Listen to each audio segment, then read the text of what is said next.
Good afternoon and happy Sunday. Welcome back to the Zig Zone, Falcon Media Sports Network's flagship sports radio show.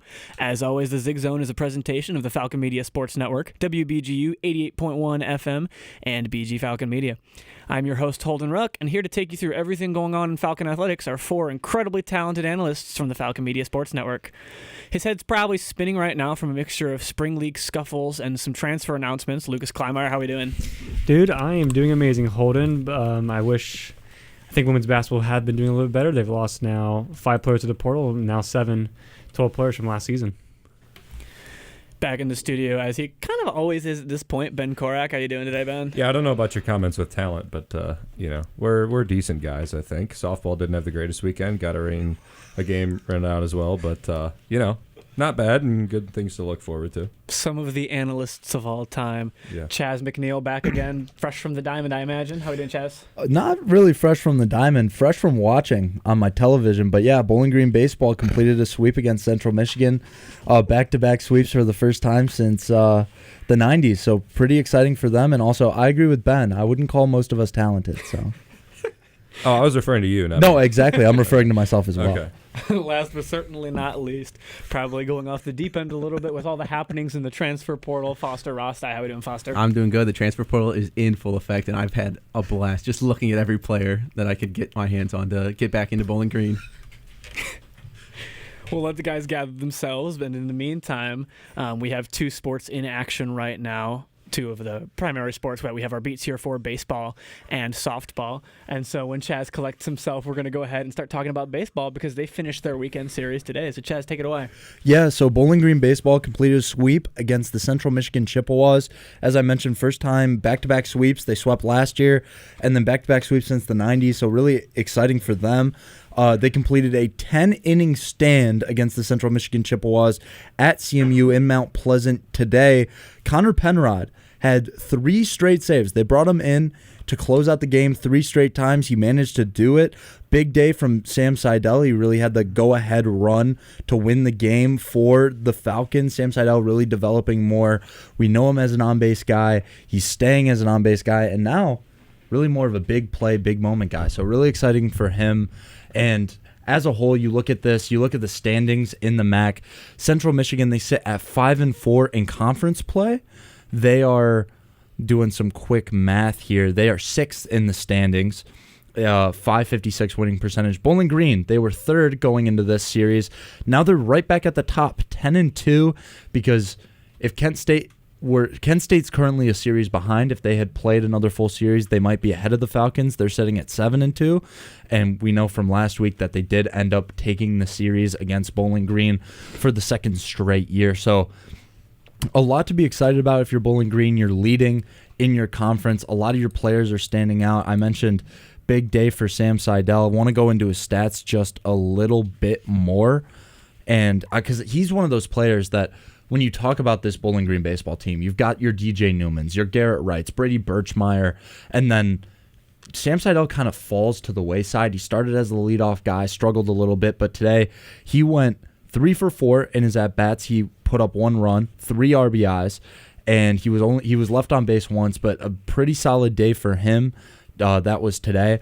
A couple other notable performances. Garrett Wright, in 5 of his at-bats, he had 2 hits, 2 runs. He wasn't walked at all, and he led in an RBI.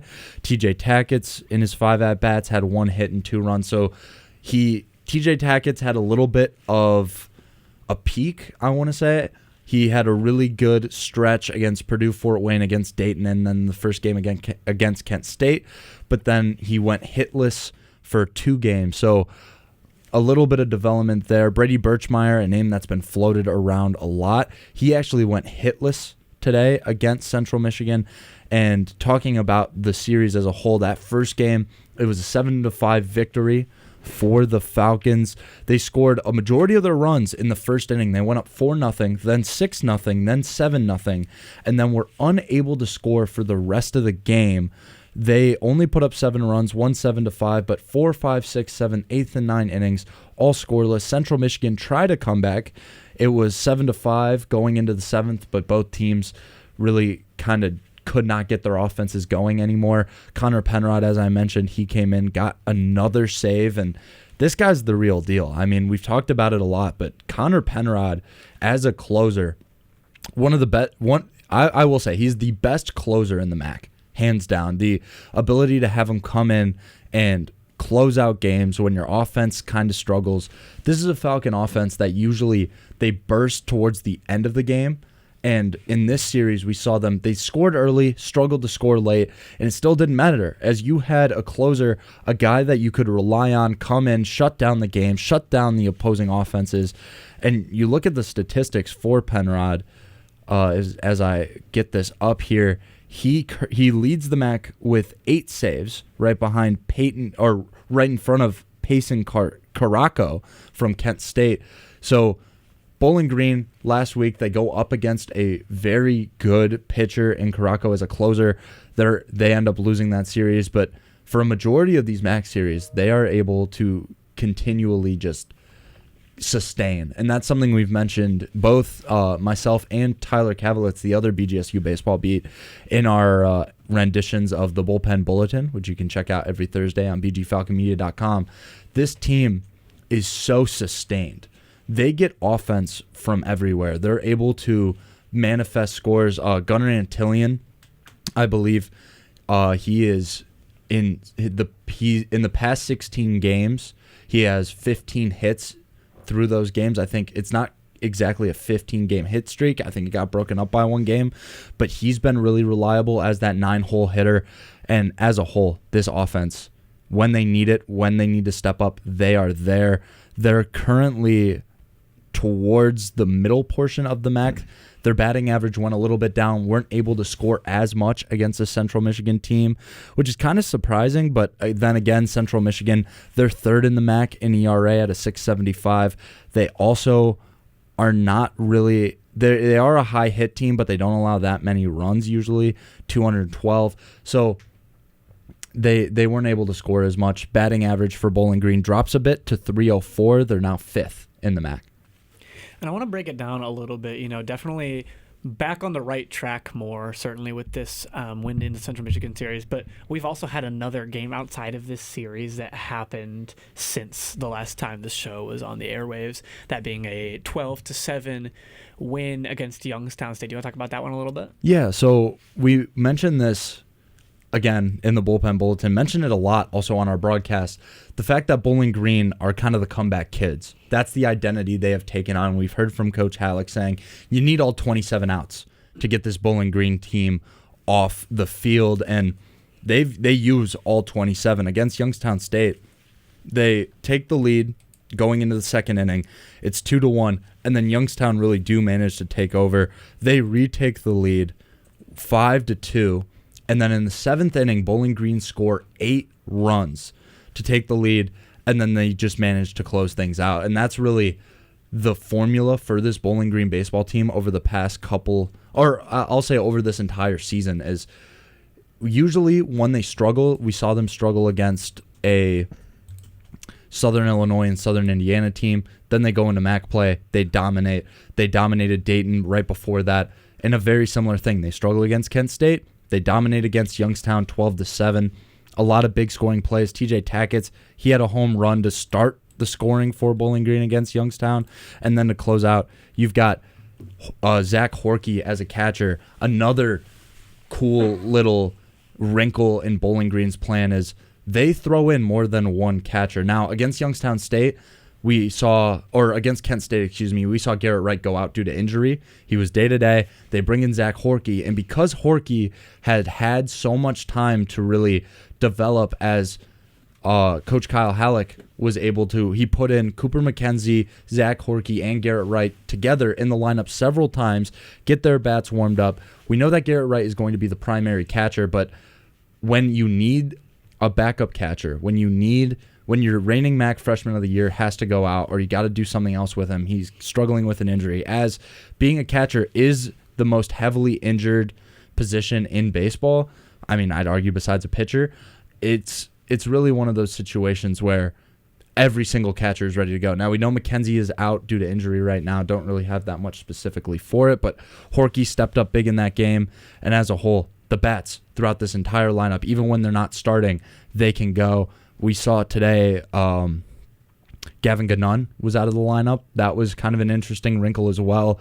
He's one of those guys that's a really streaky hitter. He leads the MAC in strikeouts, but when he does get back bat to ball contact, he can smoke a baseball. He can get it absolutely over the fence, and I think that was something Coach Halleck, going into this series, knowing the history behind it, going into this game specifically today, maybe opted against maybe the streakiness, maybe seeing that Gannon's in a little bit of a slump, wanted to try something out a little bit differently, put in a different guy. And we saw Foster, your guy, Brandon Curtis, is getting some reps also at third base. Those are a couple of the interesting things I've noticed in this past week of baseball action.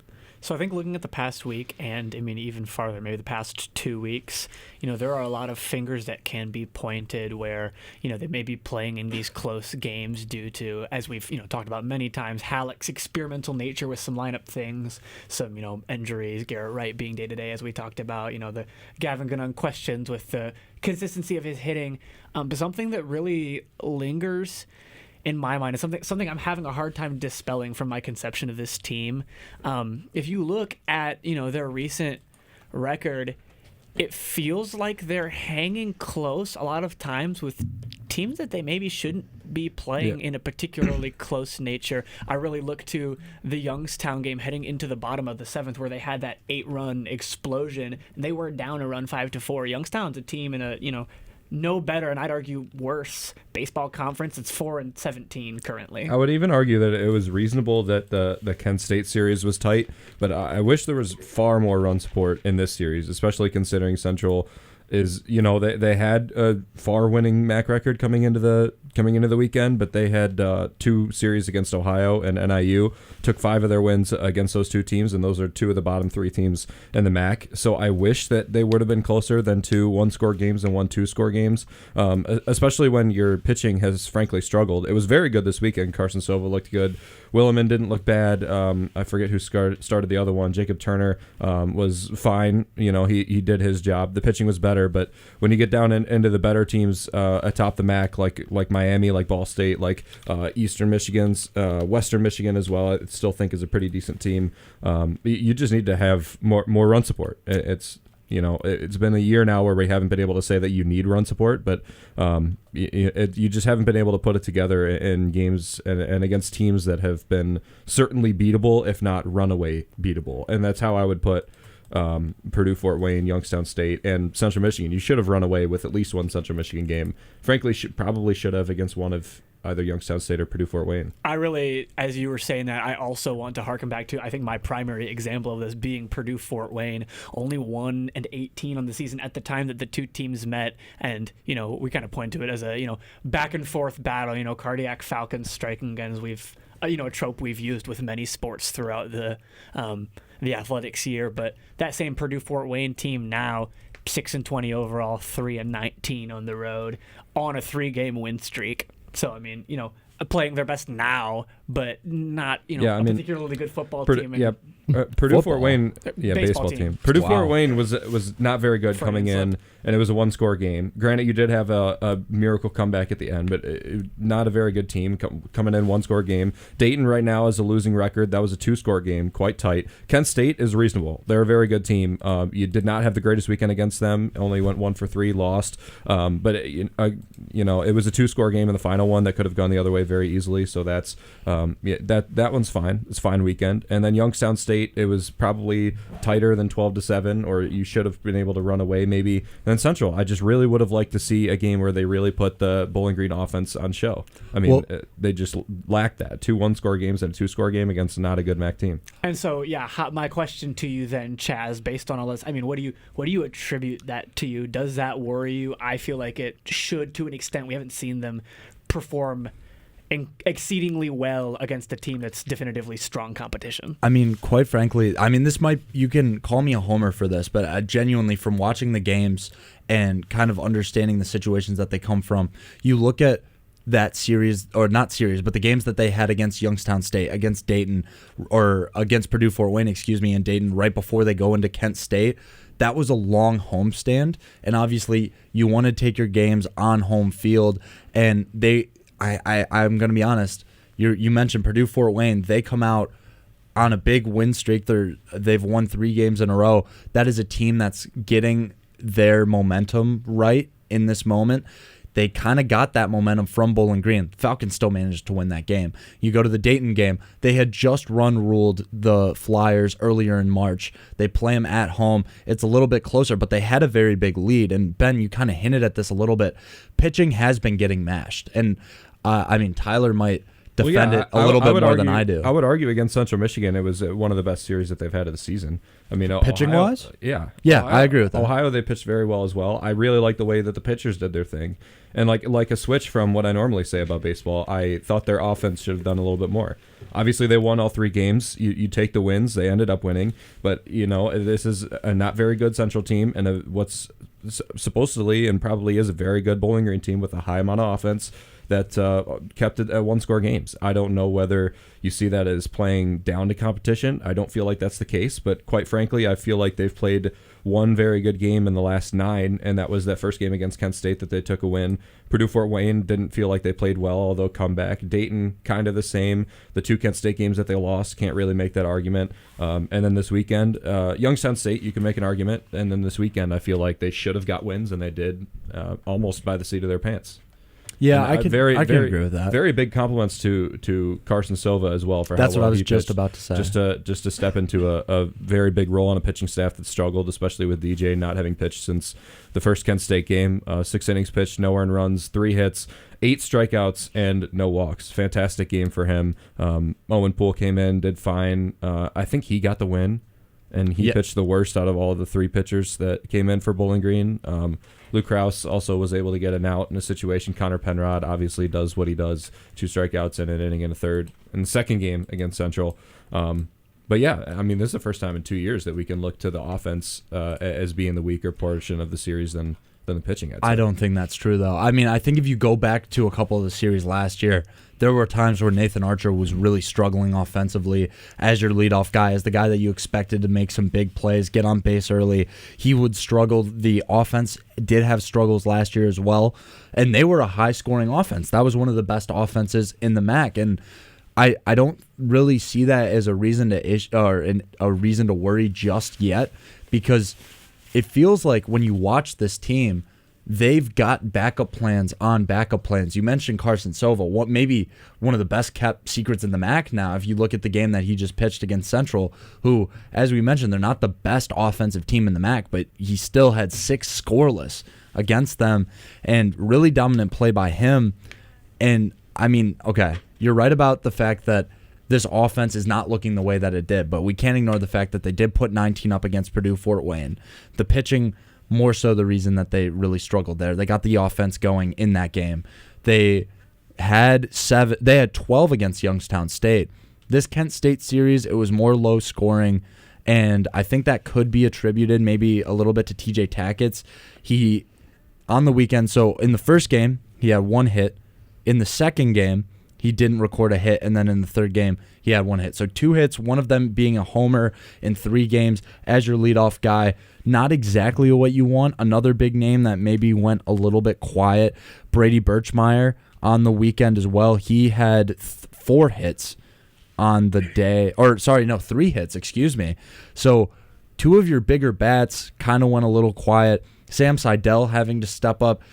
They still won the game at the end of the day, and I think that's what it is. Like, yes, they were in a situation where their pitching was doing a majority of the work, but Sam Seidel in the 10th inning coming in and then getting a sac fly RBI to essentially win the game, I don't know. He had the last 2 hits of the game for Bowling Green, 1 in the 8th and then that sac fly in the 10th. Those are situations where your players are ready. They're doing what they need to do. Now, you'd love to win every game by 10. That's just not going to happen. Yeah, my worry just is, where I just counted the games out exactly halfway through the season. 20-7 record puts you at 27 games. You have 27 games left. You are under pace for the amount of runs that you've scored last year, and your pitching staff was on or over pace for the amount of earned runs given up. So you're actually, and we expected a little bit of offensive stunting from last year to this year. And again, you're still winning games. It just felt like this series was a very good opportunity to be able to put some good pitching and some good batting together for the first time since the Ohio series, I'd say. And it's just a little bit unfortunate that you weren't able to do that. I didn't feel like you put enough offense together. I would have liked to see the Bowling Green offense that you've seen a lot of this season, the offense that put up 19 runs on Purdue Fort Wayne and 12 on Youngstown State. And I feel like you could have been able to do that against Central, and maybe, you still got 3 wins, missed a little bit of an opportunity there to prove something to yourself as well. Well, if you look at the pitching staff of the teams that they've already played, the top 2 teams in the MAC in pitching are Akron and Ohio, and they had decent run games with them. Third best is Central Michigan. So of their 4 MAC series so far, they've faced the top 3 teams in pitching. And then after that, you've got Western, who we know is a juggernaut in the baseball scene. You've got Miami, Eastern, then BG, NIU, Kent State, Ball State, Toledo. They've got a 3-game series against Toledo. They'll get some runs scored in that, and that is a game that's going to have a lot of emotion on it. That's got the fifth third field game in there as well, and they're facing off against all of these teams. So, I mean, their next series coming up, that's against Miami. That's the 5th best pitching staff, and then they've got the 4th best in Western Michigan. But then after that, you've got Ball State, EMU, Toledo, and NIU to wrap up before you go to the MAC tournament, hopefully. I mean, I'd call them a MAC tournament team right now. And by that, I'm saying it's almost like they're going top to bottom from the best to worst pitching staffs in the MAC. So, yes, you're right. I would like to see them score more. Are you looking at the right stats board? I believe so. I'm looking at 2025 pitching. I see Ball State, Toledo, Bowling Green, Central Michigan. Oh, no, you're right. I was on hits. That's my bad. Central Michigan is still the number 4 pitching staff. I will give that. Although Ohio and Akron are the 7th and 8th. Yeah, wow, that's horrible on my part. But yeah, so they do still, but I mean, still they have Toledo and Ball State that are still the bottom. Kent State was one, NIU towards 6, but still, what I'm saying is a lot of those teams I mentioned are still towards the top. Akron, Ohio, 4th and 5th. Bowling Green is a high contact team. They don't allow like a whole lot of. They don't allow those big plays. They won a game with 17 singles. I mean, this is a team that will beat you down by attrition. I think if we're going towards their offense and saying, why didn't they do better? Yeah, they had a bad game against a 8th in the MAC pitching staff, but at the end of the day, we've seen this offense survive. We've seen this offense thrive, and I don't think we can ignore games like Purdue Fort Wayne. Like the 19-18 victory with the scoring. Yes. Yeah. Was that a 5-hour baseball game? Yeah, I think it was 1918. darn close. An unreal amount of time. It was very close. I think it was closing around 8 o'clock when it ended, and it started at 3, or something like that. And it was an unbelievably long game. And then Halleck said after that one, I think he said it to a couple fans, that we'll keep this one under 4 hours for the Dayton game, and it was like 3:46 or something like that for the Dayton game. So they take their time in these games too, and I think that's also part of it is bats end up getting cold. We've seen it time and time again with this team. I think their ability to come back, though, makes up for the fact that they're not scoring that many runs, especially in a series. You're right. They should have scored more. I'm not worried at all.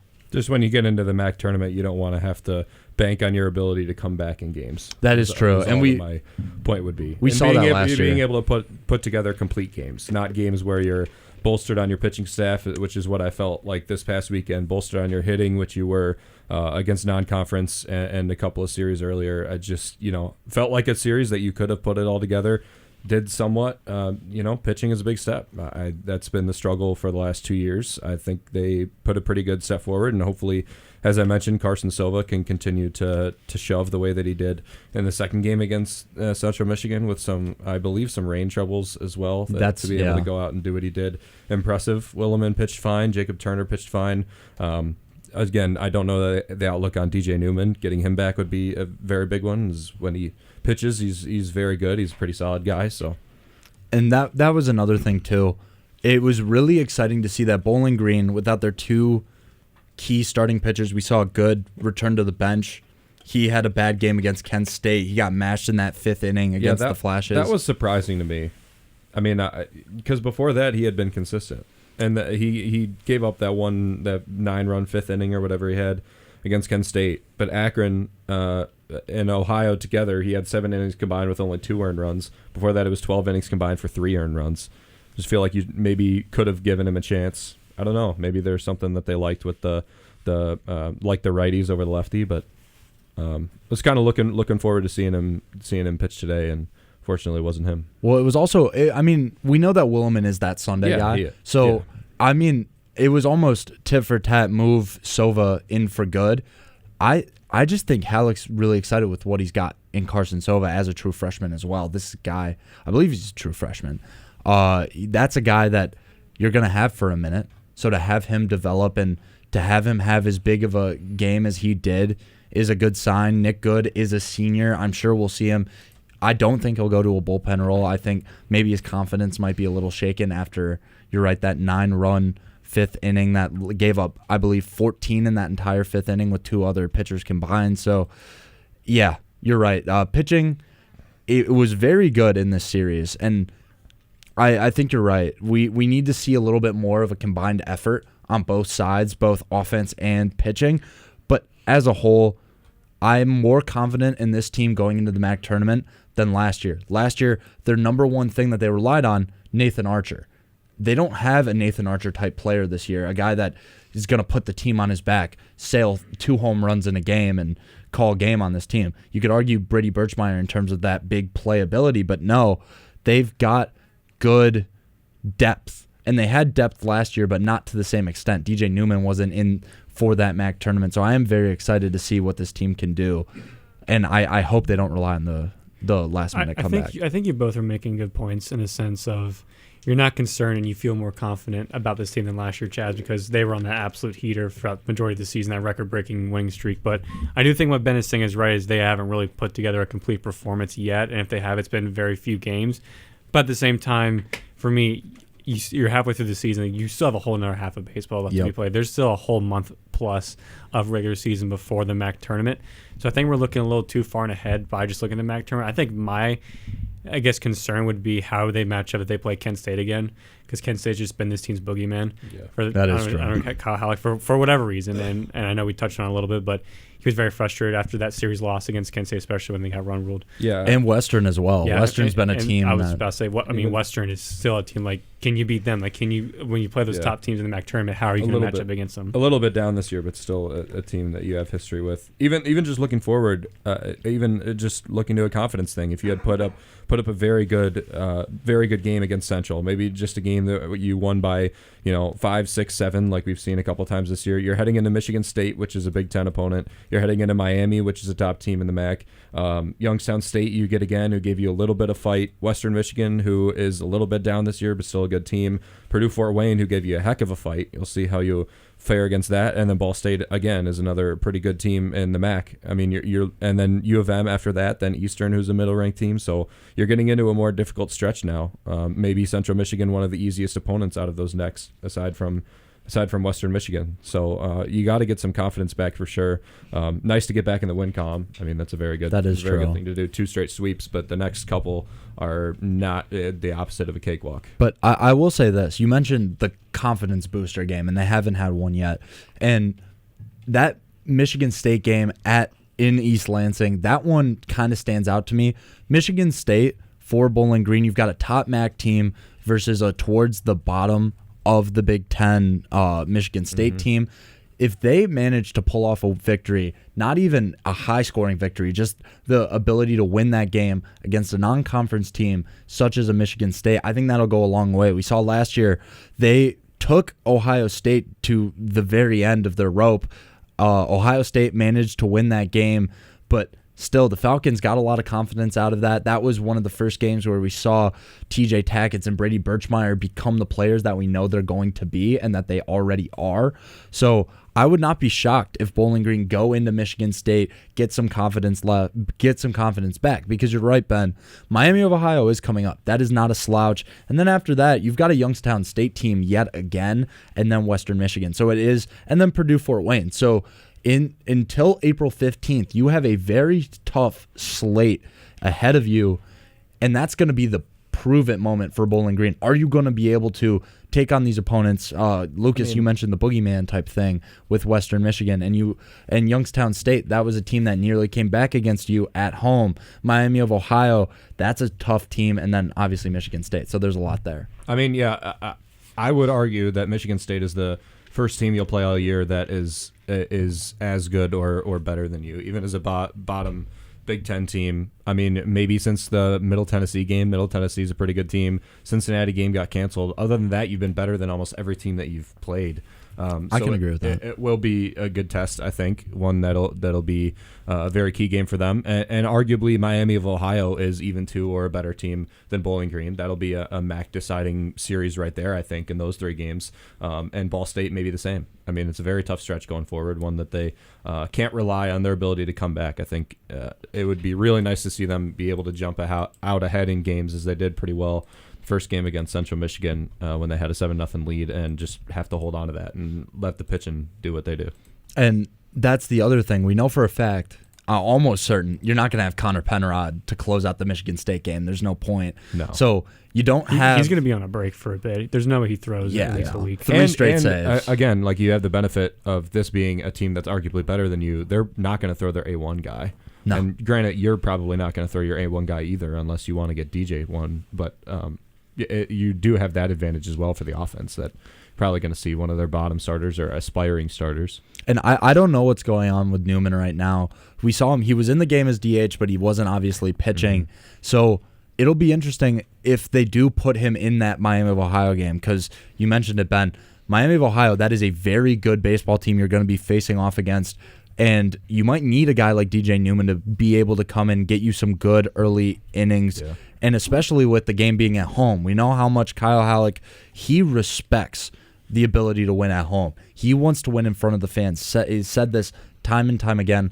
There's something special in the ability to defend your home, I almost said home ice, your home field. So I don't know.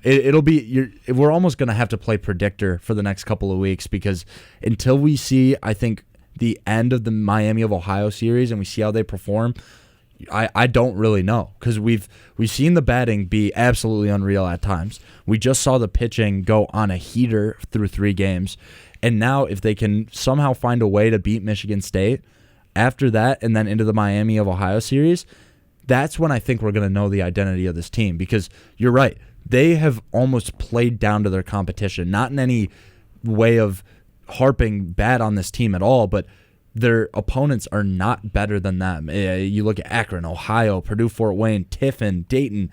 They've come back in a lot of these games. And if they're going to try and come back against a Michigan State, that is just not going to happen. The talent's better. The bats are better. And that's just how it is. But for Bowling Green, they're being mentioned nationally. This is not just another school in the MAC going up against a Michigan State school. This is a school in Bowling Green that is nationally respected. Coach Halleck is a nationally respected coach. Nobody's going to sleep on him. So, yeah, I mean, there's really not much more I can say than we have to kind of wait and see what happens, because it was a bad weekend for bats. You can't lie about that. And if TJ Tackett's in that leadoff spot, he was doing a really good job leading off. If they end up moving him, I don't think they will, but if they do end up moving him somewhere else, who's going to be that leadoff guy? It'll be interesting to see how they solidify this roster. And I talked to Tyler about this a couple hours ago. They've got to make a third base decision. You've got Garrett Sloan, Braden Curlis, and you've got Alex Laird all playing at third base. Who's going to be your third base guy once you get into these harder games and you've got to really solidify your roster? Definitely a lot of questions to be answered, and I feel like we always come back to the notion, well, you can't dictate what's going to happen. You always need to see more. But something that we didn't really touch on that I also feel like kind of warrants consideration. I feel like throughout this year of athletics, there's been plenty of times where we've seen a team and it's like, well, they competed, but they couldn't quite close it out. We saw that all the way back in September when BG went to Happy Valley, competed and still lost. But this team, by and large, in those games where they're back and forth, even though they're close, they have come away with the wins more often than not.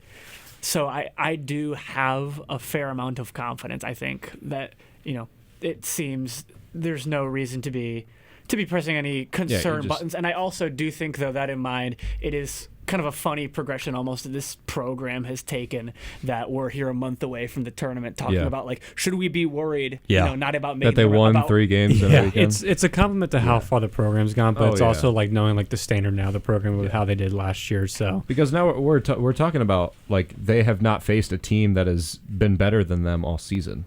Yeah. But that they might see against Michigan State. Don't know all the details about them, but they're a pretty decent pitching staff. And you have a team in Miami of Ohio who's arguably better than you, and then in 2 weeks you have one against Ball State who is a better team than you. I'd say pretty clearly, the MAC leader in all 3 statistical categories. So it's just a very, very good weekend to tell. I think we talked last week about maybe a heat check for BGSU softball. I think we'll talk in a little bit. I think this weekend will be a pretty good test for BG baseball to show where they are in the MAC and where some realities could be, and hopefully those are pretty high. Hopefully they have a very good series and able to put some the pitching and the batting together. And I also think it's almost a testament to Coach Halleck, because we've talked in the winter, we talked in the fall about programs with top-tier head coaches at Bowling Green. Coach Tomich for volleyball, it was almost like whenever they struggled, it's like, oh, well, they'll figure it out. This is a program that's battle-tested. We know what they are. We know what they're going to do, and there's really never a doubt. And then a little bit going into, even though it was his first year, Willie, another coach, where you brought him in specifically for postseason success, and that's something that you expected. And now it kind of falls on Halleck, who is almost by sheer coincidence now one of the top coaches now at Bowling Green, because you lose coaches like Tomich. You lost Coach Robin Freilich a couple of years ago. You lose... give Scott Leffler his credit. Yeah, I'll give him his credit. I mean, we got to see what Eddie George is going to do. But Lucas, who is the Creighton head coach? Jimmy Walker. You lose Jimmy Walker. Jimmy Walker. And it's almost like every single feels time. Disrespectful. It was disrespectful with how much MAC championships he's won, but Jimmy Walker was was Jimmy a Walker huge, was successful year for the soccer program at mid-level. But yes, you're right. That's why it's your beat, not mine. I mean, I will defend Henry Costco and our beat till the day I die. Yeah, we know. We've heard enough. cut his mic. Be glad Carl's not here. Yeah. That's also true. Yeah, move on with the show. Love you, Lucas. Chaz, I'm going to put you on the spot with one last question. Oh, boy. Because Tyler gave us about the same kind of, I gave him about the same question. If you can call your shot, we got Michigan State, then you got the weekend series against Miami. How are they going to do over that span if you had to give your best educated guess? Oh, wow. This is going to age poorly if I get this wrong. Okay. So I will say this. I mean, looking at this, I think they can win against Michigan State. A little plug here, but Tyler and I both will be calling this game on, is it WBGU 88.1 or Falcon Radio? Talking about Michigan State? Yeah. Falcon Radio. It'll be on Falcon Radio on Wednesday. We'll be there. So I haven't done as much research into this team yet, as it is only Sunday. But I will say, if through these games, Miami of Ohio, that is a tough opponent. I think that if they lose to Michigan State, I would not be shocked if they sweep Miami. I would not be shocked. But if they beat Michigan State, I think they could maybe win the series against Miami of Ohio. I think they'll definitely drop one if they beat Michigan State, which might seem a little backwards because we just mentioned momentum and the ability to carry on, go forward. But there's only a certain extent that you can do that when you have such a big game. I mean, a win against Michigan State would be massive for this program. And obviously Michigan State, not a top-tier Big Ten team, but it is a step. I mean, I just mentioned Bowling Green being one of those top nationally revered mid-major programs for baseball. And now you got to look at it and say, well, they can take down those mid to low tier Power 4 teams. I don't know. It'll be interesting. And then Miami of Ohio, that's kind of a toss-up. It really does depend on how the pitching goes. I'll have a better guess after that Michigan State game. But right now I'd say 2 out of 4 of those games, I'm certain they'll win. And if it's a win against Michigan State and a win against Miami and you end up losing the series to the Red Hawks, I wouldn't be shocked. But also, I would not be shocked if they win all 4. I think right now, I'll say this. Win against Michigan State, you win against Miami of Ohio on Friday, you lose to Miami of Ohio on Saturday, and then you win the Sunday matchup. That is my official prediction. There it is, official prediction. Love it. We'll keep an eye on that. We'll now move to the other side of the diamond now that we're done talking about baseball. And Ben Korak's going to take us through softball. A little bit less glamorous of a weekend, kind of a rainy one. Yeah, not great for them. The rain held off, unfortunately, and they were able to play a doubleheader on Saturday. 14-5 loss in the first game, trailed 14-1 in the seventh inning. They had a heck of a top of the seventh, scored 8 runs. Ball State did. They're a very good team and came back in the second game and put it to us again. And 2 losses for softball, kind of a little bit of a heat check, as I mentioned. A heat check for them for sure, and I think one that was very needed. It didn't seem like Coach Gardner was too upset with the game. I mean, she's another one, coach at Bowling Green that hates to lose. All coaches hate to lose, but that was a very good team, and a team that, quite frankly, was more talented and a better team than Bowling Green. And they did, again, they did what they had to do, just like you were expecting to do what you did last week against Kent State. So, wish you could have taken at least one. It sucks that one of the games was canceled as well. You only played 2. If you had played a 2-score game and lost against Ball State on the standalone game on what would have been made up probably on Sunday from rain, it would have been a little bit different. Maybe we'd be talking different, but 14-5 loss and a 10-4 loss. Rough stuff. Yeah, it's not the greatest. I think that softball is very different from baseball, obviously, in particular because of, the recency of where the programs have been at. But in the same vein of the baseball team, just because they were, objectively a bad team last year doesn't mean that we're settling for, just being better. Now that we're pretty deep into the season and they're still in a position to contend. It seems the MAC website is actually behind on the standings. Yeah, it's been that way for a minute. It was until yesterday's game, actually. So BGSU Falcons has us updated 12-20 overall record, 4-4 conference 4-4 record, which puts them still well in the middle of the pack of the conference. Yeah, they're 5th right now in the conference. The way I would classify them after the Ball State series, I should also preface by saying not only because they are the top 3 teams right now, I would say Miami, Ohio, and Ball State are the favorites in my opinion for the MAC tournament. I think that's the bubble. I think it's a long stretch for any other team to be able to make it. Ball State's got a heck of a player, Michaela Timmons, Ella Whitney, a pitcher that is just absolutely fantastic. And you mentioned the differences between baseball and softball. For anybody that doesn't know, Ella Whitney can pitch probably 2 games in a weekend. Like if Bowling Green ended up playing a game today, they probably would have seen Ella Whitney again. That's just the way that the arms work in softball. And Michaela Timmons is a great catcher. I know they didn't try and steal a base against her, I don't think, but she's got 7 runners caught stealing on 10 total attempts by the opposition this year. She's the best hitter in the MAC as well. So you have the best hitter, arguably the best pitcher. You could sweep the postseason awards if you're Ball State. Very, very good team. Bowling Green's a MAC tournament hopeful, I think. I think as of right now, if you had to rank the teams, they're on the outside looking in, even though they're sitting at the 5 spot right now. I don't know. This team can do anything. They've proved that they can compete with very good teams. They did that earlier in the season against the Power 4 teams. They competed decently against Ball State. Didn't think they had a great series, even though Ball State's a better team. Probably what should have been tighter games. But I think they are a very competitive team. I think they can compete with Miami and Ohio, who they play later in the season. And I think all the teams below them, Akron, NIU, Western, Toledo, Buffalo, and Kent State, they've already played, rolling in Central Michigan as well. All certainly beatable teams in winnable games. So we'll come back to MAC conversation. Oh, Lucas, did you have something? I did. I was just thinking, too, because they've already played Akron this year, and they did lose that game, correct? 7-2, I want to say is the score. I know they did. Something like that, yeah. It's kind of a good game to see kind of where they stand in the way, because I think the other team you mentioned that's kind of like around the same tier, but maybe a little bit below them is Buffalo. And Buffalo, correct me if I'm wrong, they split the series for Buffalo, did they? Or did they? They lost the series, but that was the first series that Cam Kaufman did not play shortstop, and a lot of the players are playing out of position. They lost actually their 2 games on 2 errors, 2 game losing errors, which is unfortunate. So they could have very easily have swept.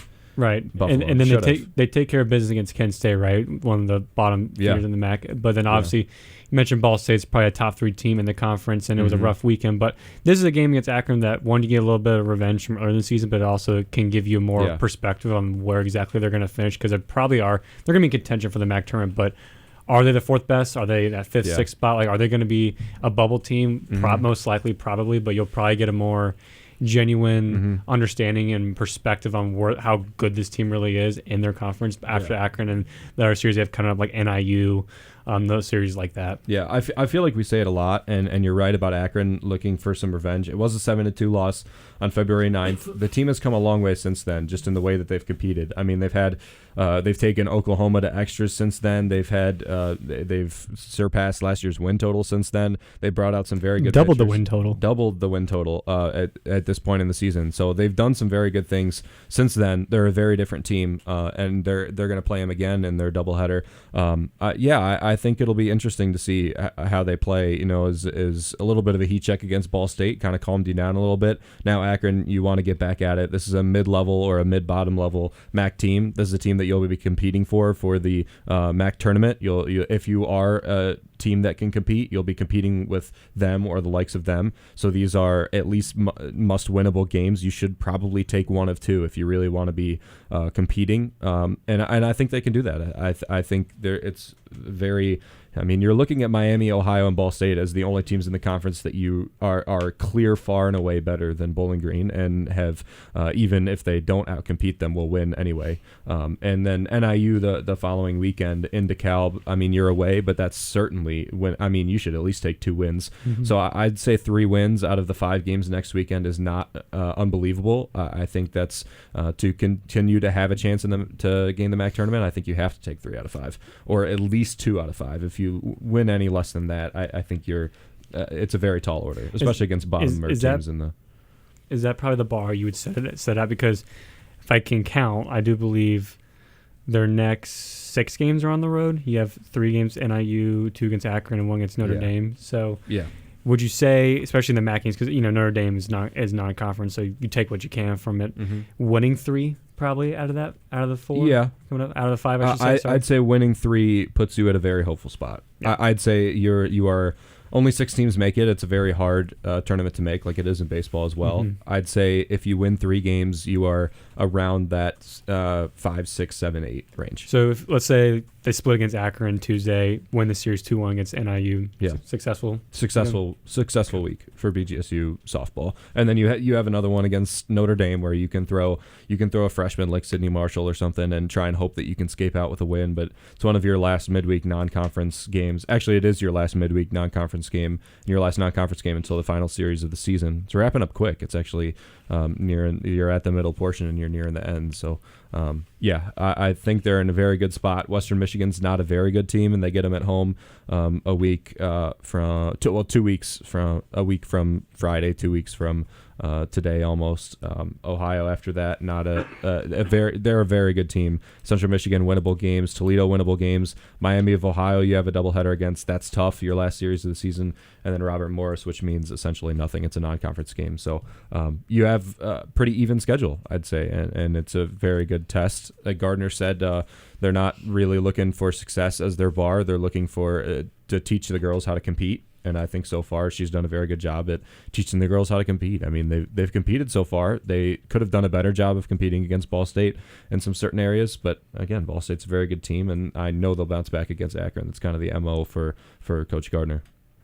And I have to say also, we mentioned just a second ago about how all the coaches are kind of rising as a top-tier coach at Bowling Green. Coach Gardner in her first year has completely revitalized this program. Yeah. You mentioned just now their ability to compete, getting them to compete, and a lot of these players that were on the team last year, not only were they not used to competing, they weren't used to winning either. And against Ball State, we saw, even though they didn't win that game, towards the end of that first game of the doubleheader, they did start to tack on a couple of runs. If only they had baseball rules, if they had 9 innings, maybe they might have made a little bit more of a dent in that score, but still, you got to be really excited for this program. You mentioned the season's already over halfway done now, but even if they don't make the MAC tournament, I think from the achievements that we've already seen this team have in starting 4-2 in conference play, which, I mean, digging back, that's one of their best starts in a very long time through 2 series. And then on top of that, they take Oklahoma, one of the best softball teams to ever watch, to extra innings. It's kind of unreal. Yeah, I mean, she's revitalized it, as you said. They've played great so far. I mean, great for BGSU softball. They haven't played to the level of Miami, Ohio, or Ball State. I think it is a complete success to say I don't believe that they're going to finish in the bottom 3 of MAC softball. I think they're going to finish ahead of that. I think it would be a little bit disappointing if they do, but again, the testament to success this season will be going out, watching the games, and seeing if you have hope to win. And I think every time you step onto the field with this new team, for not a new team, but with a new identity, you have an expectation or a hope that there's wins available. I mean, even this weekend against Ball State, there was hope that wins were available, and that was with the fans, that was with the team, that was with the coaching staff, and that was with us, who were essentially bystanders watching the game. That we were hopeful that they were able to come back in the second game and be able to compete. Didn't have the best game, as I said, but I know this next weekend against Akron, they're going to compete. I know against NIU, they're going to compete. I know against Western and Toledo down the road, they're going to compete. Miami's a tough one, but against those other teams, we're not talking about them as they're baseball. We're not talking about them like they're a top 3 team. They understand that they're not, and they're just out there to get as many wins as they can and prove that they're a team to look for next year. And, despite that proving they're a team to look for next year, again, very much still in play for the MAC tourney, especially with their current standing, 500 record in conference and kind of middle of the pack. And as you also said, you're Miami and Ohio and Ball State, seemingly bit of a head and shoulders gap between them and the rest of the conference. So what is the most crucial to you for this team to, have a chance at getting a tournament berth? The most crucial aspect of the game, you mean? Yeah. I think it's the pitching staff for sure. I think that's like baseball. That's the weaker part of their game. Their offense is potent, and they'll swing. I mean, they'll put up runs against Akron. They'll put up runs against NIU. It's going to come down to what the pitching staff does and how well they're able to pitch. And that was the weakest portion that they had against Ball State, I'd say. Their offense was able to get a couple of runs on the board, not as consistently as you wanted, but the only out of the arms that Bowling Green threw this weekend was Sydney Marshall. She pitched very well, but you're looking at a couple of top pitchers for Bowling Green now. All of them registered as pitchers, denoting the minimal requirement of 1 inning pitched per game. Scarlett Anderson, Mackenzie Kraftsick, and Morgan Beckham all have pitched very well recently. 2 of the 3 are under a 4 ERA, which is astounding for a Bowling Green team. Getting them going and getting the pitching staff going is going to be big, and I trust Coach Gardner to do that, considering she is a pitcher. Every time she goes out to the mound, she seems to be able to settle them down, and the approach looks a lot better after that. It's just getting the right combination of girls in there to start a couple of games and riding the hot arm as well. There's Morgan Beckham, who's just a freshman, came in, has had a hot last week, I'd say, and she got a decent amount of focus this weekend. Mackenzie Kraftsick did the same, earned her way back, and Scarlett Anderson, who had a couple of outings in a row, hadn't pitched from last Friday till this Saturday. So that's clearly Gardner's going to put out who she thinks is best, and she was an ex-pitcher. She was a pitching coach. She knows what the pitchers need to do to be successful, and so I feel good about the pitching staff being the weaker aspect of the game, considering her ability to change that throughout the season and just her background and where her strengths are as a coach. I know we brought it up for baseball as well, but not the best offensive showing for softball either. And do you attribute that more to Ball State being a solid pitching team, or was the woes just kind of the first game it was Ball State. I mean, Ella Whitney is an unbelievable pitcher. Her stats don't look good. 7 innings pitched, 5 earned runs, but 4 of those came in the 7th inning, and she had a 1-hitter with only 1 earned run going into that 7th inning, and that was Kendall Matthews' double as the 9-hole hitter that knocked in a run off of a walk, I believe. She was fantastic. She was lights out against Bowling Green. They didn't really know what to do with her. That is a pitcher that, in my mind, is probably going to win pitcher of the year for MAC softball. So that one you can't really you can't judge too harshly. I mean, you wish you could have got a couple more runs earlier on and give yourself a chance, but it was 14-1. They kind of took their foot off the gas as well and allowed 4 runs. The second game was a little bit more frustrating. Brianna Severino had a 5 ERA, and you came in and only got 2 earned runs against her. You got 4 total in 7 innings, which isn't a bad offense. you wish you could have got a little bit more consistency together. But I'm a big believer in due, and I think they had played too well offensively for a very long amount of time. Maybe they were just due for a bad series. Maybe it was a good spot to get it too against a team that you might not have been able to beat anyway. You got that out of your system, and you know what to fix going to Akron and NIU next week. And do you think, kind of, again, so I mean, there's a lot of similarities between these two teams, but softball, they have had, I mean, the past couple of seasons have been really rough, and then they start off very hot. You do end up losing that opening series to Buffalo, but you do take a game from them. Yeah. Then you end up sweeping the Flashes, and now you lose both games to Ball State. Do you think there might be a bit of a slump coming for Bowling Green, or is this just going to be a bump in the road? Because this is the first time for Gardner. This is her first MAC play for Gardner. We don't know exactly how it's going to turn out. Is the team going to... Was that their peak? Because, I mean, there's really not much we know. Tough to tell until they play those middle-of-the-road teams, because they've played pretty much the extremes. They've played Ball State, who are a top 3 team, and they played Buffalo and Kent State, who are bottom 2 teams.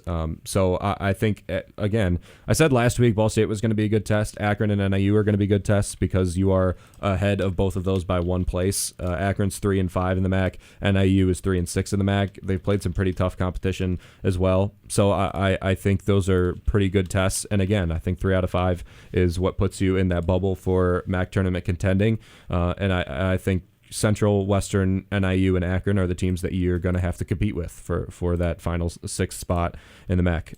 So I think, well, like I said last week, I'll tell you after this week. We'll be able to make a very accurate statement on where this team is after this coming week. The next Zig Zone that we have, we'll be able to make a very accurate statement. A way to answer me this is, I think this 2-week-ish stretch, and especially this week, is by far the most important that they've faced this season. Do you agree? Do you disagree? I would agree with that. This 2-week stretch for sure, just because they're all teams that are around the same in talent level, in my opinion, and they're on the road for a while. Western Michigan, they have at home. That's going to be a very big one to take 3 wins at. Hopefully take 3 wins, but even I'm a Tigers fan. I always heard the saying from Sparky Anderson: you don't have to sweep series, you just got to keep winning series. You don't have to you don't have to sweep Akron. You just have to take a game. You don't have to sweep NIU. You just got to take 2. Because and more times out of not, if you sweep a series, you're going to lose a series on the other way around or get swept in one. So you just got to keep winning more games than they win. I know it sounds basic, because it is. You just got to take 2. You don't need to take all 3. I mean, it'd be nice to, but 3 out of 5 this weekend, perfectly acceptable. That's a perfect weekend for Bowling Green softball. I think you're right. I think sometimes we almost overcomplicate sports, dig too much into the statistics, say, well, Bowling Green baseball, they just swept Central Michigan. Yeah. Are they bad? No. You know what I mean? You play 44 games a year. You're not going to win them all. Yeah, exactly. So why are you going out expecting This to is sweep? what this show is for, Chaz. In-depth analysis of sports. Are we overthinking? Yes. It's giving people the information that they don't see. We always overthink. Yeah. Are we overthinking too much? Oh, yeah, absolutely. Oh, okay. 100%. Awesome. Absolutely. Yeah. Absolutely. Yeah. 100%. To contextualize one more time, Bowling Green sitting at 4-4 in the conference record, hanging around that bubble of the MAC tourney should the season have ended today. Akron directly behind, 3-5, trailing also NIU 3-6 conference record, and Western Michigan's 2-4, and those teams in that order being the next 3 conference series for the Falcons. So really exciting stretch here, I think. It should be fun. Unfortunately, not a good way to view, on road.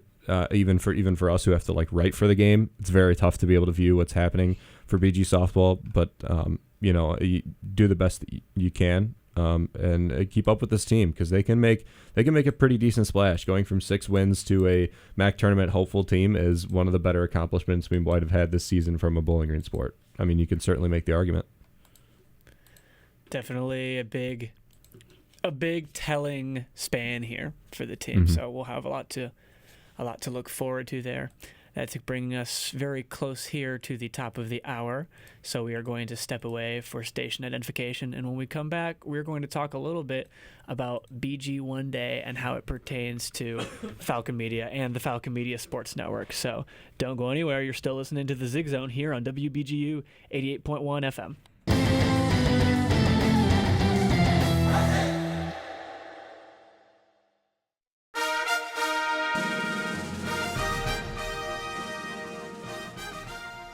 This is Falcon Media Sports Network senior Sean Connolly. One Day, which is BGSU's biggest annual fundraising event, is nearly here. Falcon Media Sports Network and BG Falcon Media rely on donations from One Day to continue to be the gold standard for student media coverage. Over my 2.5 years with Falcon Media Sports Network, I have seen the organization grow to new heights because of donations from One Day, and I would love to see it grow even more as I depart from BG, which is only possible because of donors like you. Any donations, even just $5, will go a long way in supporting and funding BG Falcon Media and Falcon Media Sports Network, with 100% of the donations supporting student media at BGSU, including funding for our equipment, travel, and any other day-to-day expenses in our year-round coverage of BGSU athletics. The official giving period is from 6 a.m. on April 2nd and 6 p.m. on April 3rd. However, the early giving period is open. To donate, go to bgsu.edu/oneday and select the Falcon Media Fund. iZig. Hi, this is Tom Hamilton, voice of the Cleveland Indians. You're listening to all the high-flying action of Falcon Sports on 88.1 WBGU. Welcome back here. We're at the top of the hour now, 5 o'clock. You're still listening to The Zig Zone, a Falcon Media Sports Network, BG Falcon Media, and WBGU 88.1 show where we keep you up to date with everything going on in Falcon Athletics. Once again, I'm your host, Holden Ruck, joined by Lucas Kleinmeyer, Ben Korak, Chaz McNeil, and Foster Rostai of the Falcon Media Sports Network.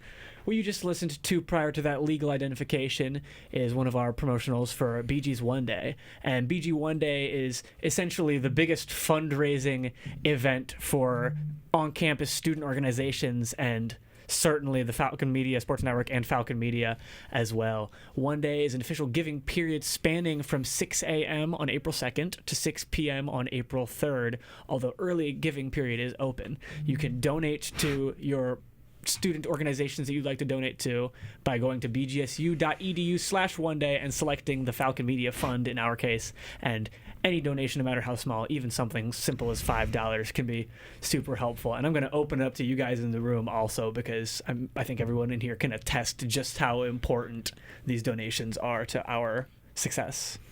They are. I appreciate you going through that at the start because pretty much every student organization on campus and a lot of BGSU athletic programs do one-day funding just to get funding for them next year.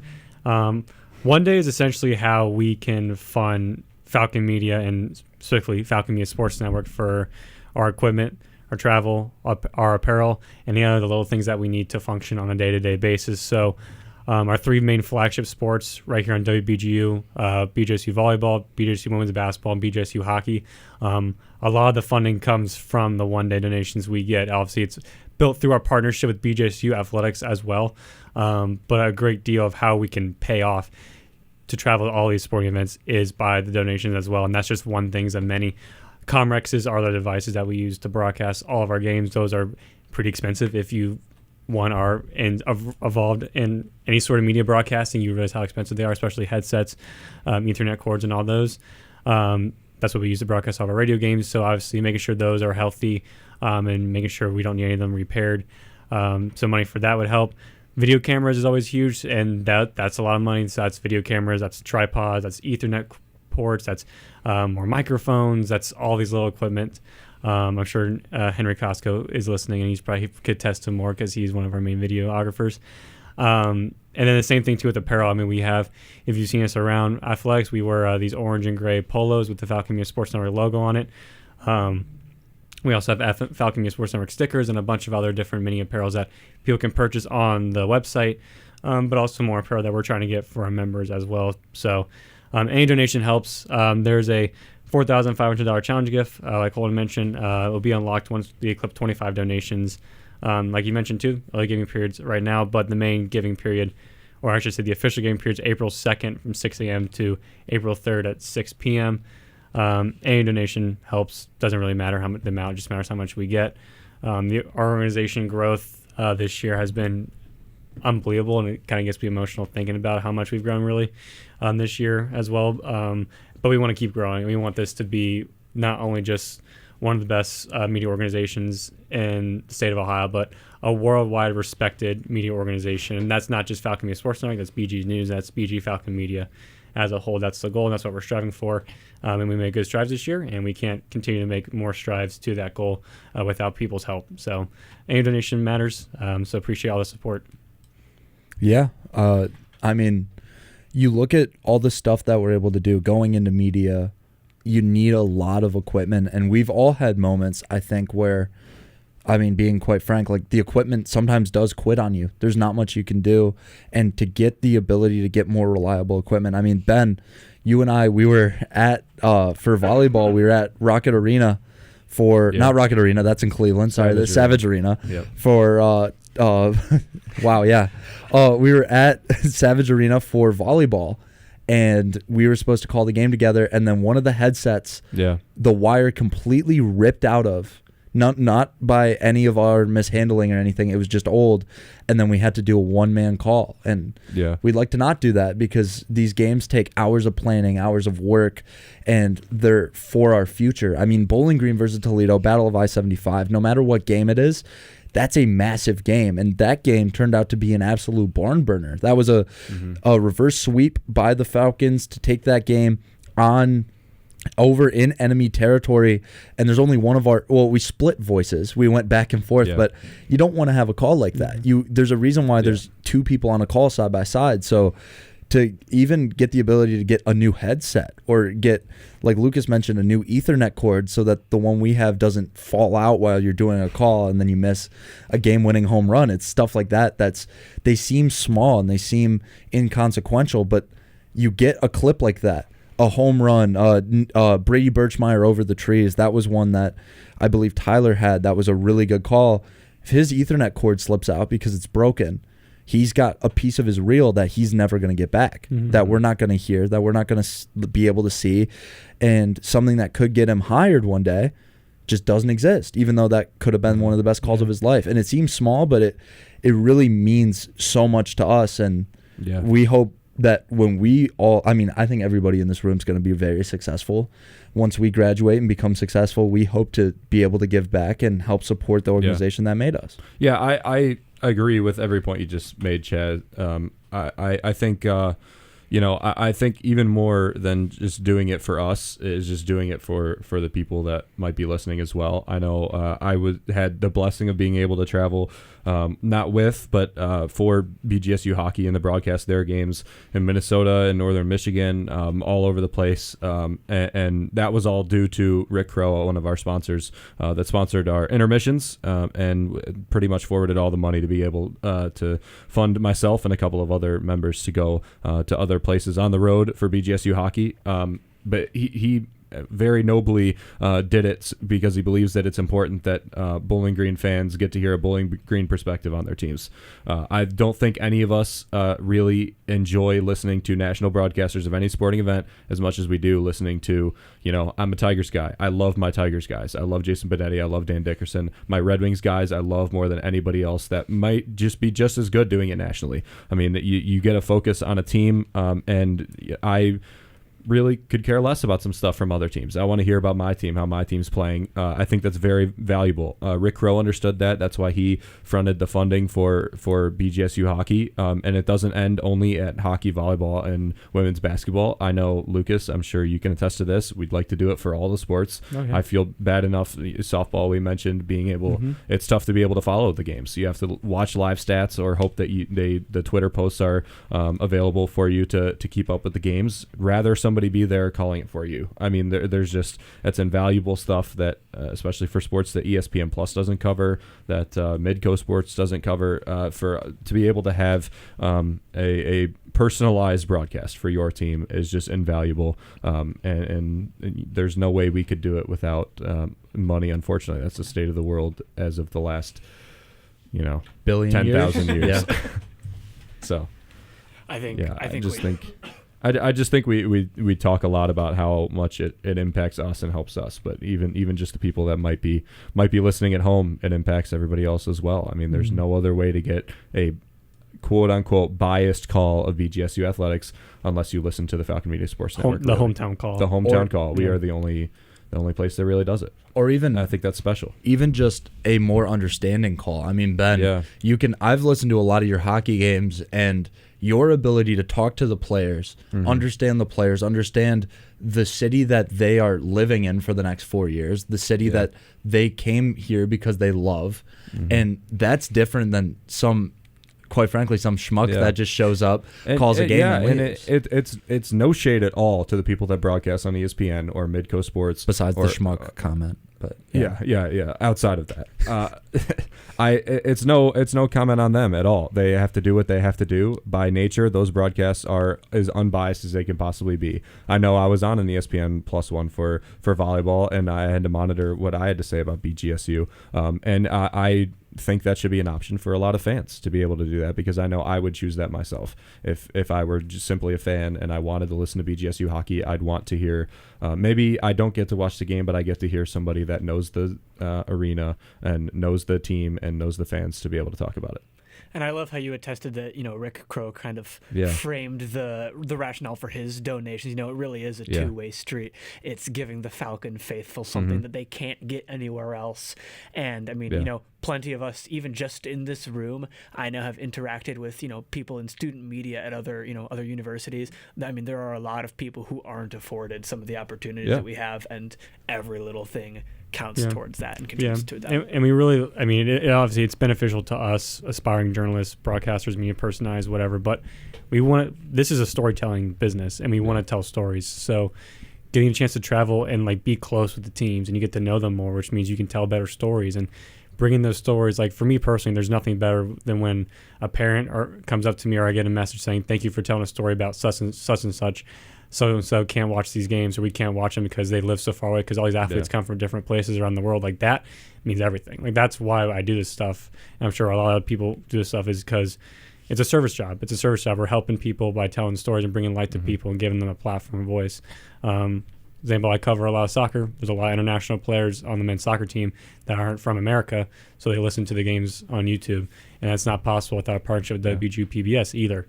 So hearing stuff like that makes everything you do worthwhile. I mean, yesterday at the softball game, came out of the booth after the pretty rough first game for BGSU softball, and I had a woman sitting right below us asking Henry Costco and I whether or not we were the guys that broadcasted the game last week that they listened to. And to be honest, there is no way for us to track how many people. I know there is for you, Lucas, for soccer on YouTube, but there is no way for us to track who's listening. It could be nobody for all we know, and we're just talking to nobody. But that kind of stuff is through one day. We know how many people care about what we do, listen to our broadcasts, and just to know that we're the avenue for especially a sport like softball that does not have very much media attached to them, that we can be something like that. We'd like to be on the road as well, and to be able to do more, and it all stems from one thing, that's floppy and green. We're grateful for any and all support that anyone is willing to give. Once again, the giving period officially is from 6 a.m. on the 2nd to 6 p.m. on April 3rd, but the early giving period is open. And to donate, once again, you can go to bgsu.edu/oneday and select the Falcon Media Fund. Anything helps, and we appreciate it. Moving on now from talking about BG One Day, we got some transfer portal action on both the men's and women's sides of the basketball court. I am going to throw it to Foster Rostai, who has been patiently waiting in the corner of the room. Get into it. What have you been looking at, Foster? Too much. Yeah, let's be honest. I've been looking at way too much. But before you start, have you done more than Tyler Kavalitz's Twitter account? Ooh, that's a tough one. I don't. Because Tyler's been very active. Tyler's been doing a good job keeping an update on the entire Minnesota Every time I conference. walk into the Convergence Lab, I see Foster with at least 2 spreadsheets of transfers up. All right. So then. maybe more personal time. And look at the notes in front of him right there's now. 3 pages worth of notes in front of me right now. Maybe we don't go through all 3 of those pages. No, we right now. won't. Okay. There's just a couple different things. Before we move on, I have to ask the room, because that just brought to my mind a question. Is Tyler Kavalitz the member of our organization with the most out-of-studio call-outs on this show? I feel like easily. He's got to be up there. Every Yes. episode Yeah. he's not on. I will I say, think Chaz is another one because of the swoop. We reference the swoop. I will Yeah. say, Ben, you get a lot as well. Do I? Whenever I host and Ben's you're not always here, I shout you out a lot, because you'll be Thanks, man. texting me and be like, what you said is wrong. And I'm Appreciate going to be like, all right. So sometimes I'll do that. I also want to say behind the scenes. Yeah. Tyler does a phenomenal job to the point where we were having a conversation about the swoop. Coincidentally, he's looking me dead in my eyes, talking to me, like moving his hands, like very into the conversation, looks at his phone, and then while I'm talking to him, puts his finger up in my face and says, "Hold on, somebody transferred." And I stood there like I was in a waiting room for 35 seconds while I got the tweet out. That is how devoted this man is to BGSU basketball, or to just basketball in general. I mean, he's been on that portal stuff. And that's MAC basketball as a whole. I've been sitting with him at baseball games where we're just watching, and we'll both get the same notification at the same time, and we're like, oh, he's got to update that real quick. Bat signal comes out, the T Cavalier signal. Anyway, that aside, Foster, go ahead, let us know what's going on. All right, well, all of us know Javante Campbell, Marcus Johnson, Jemai Felt, and Braylon Green all have joined the transfer portal out of Bowling Green. And that's the first things first. But other players like Derek Butler, Sam Towns, Trey Thomas, and DeJohn Humphreys all will also be leaving.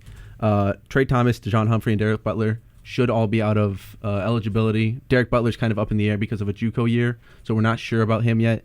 And Sam Towns may have a medical red shirt he can get because of missing a season, but we're not 100% sure.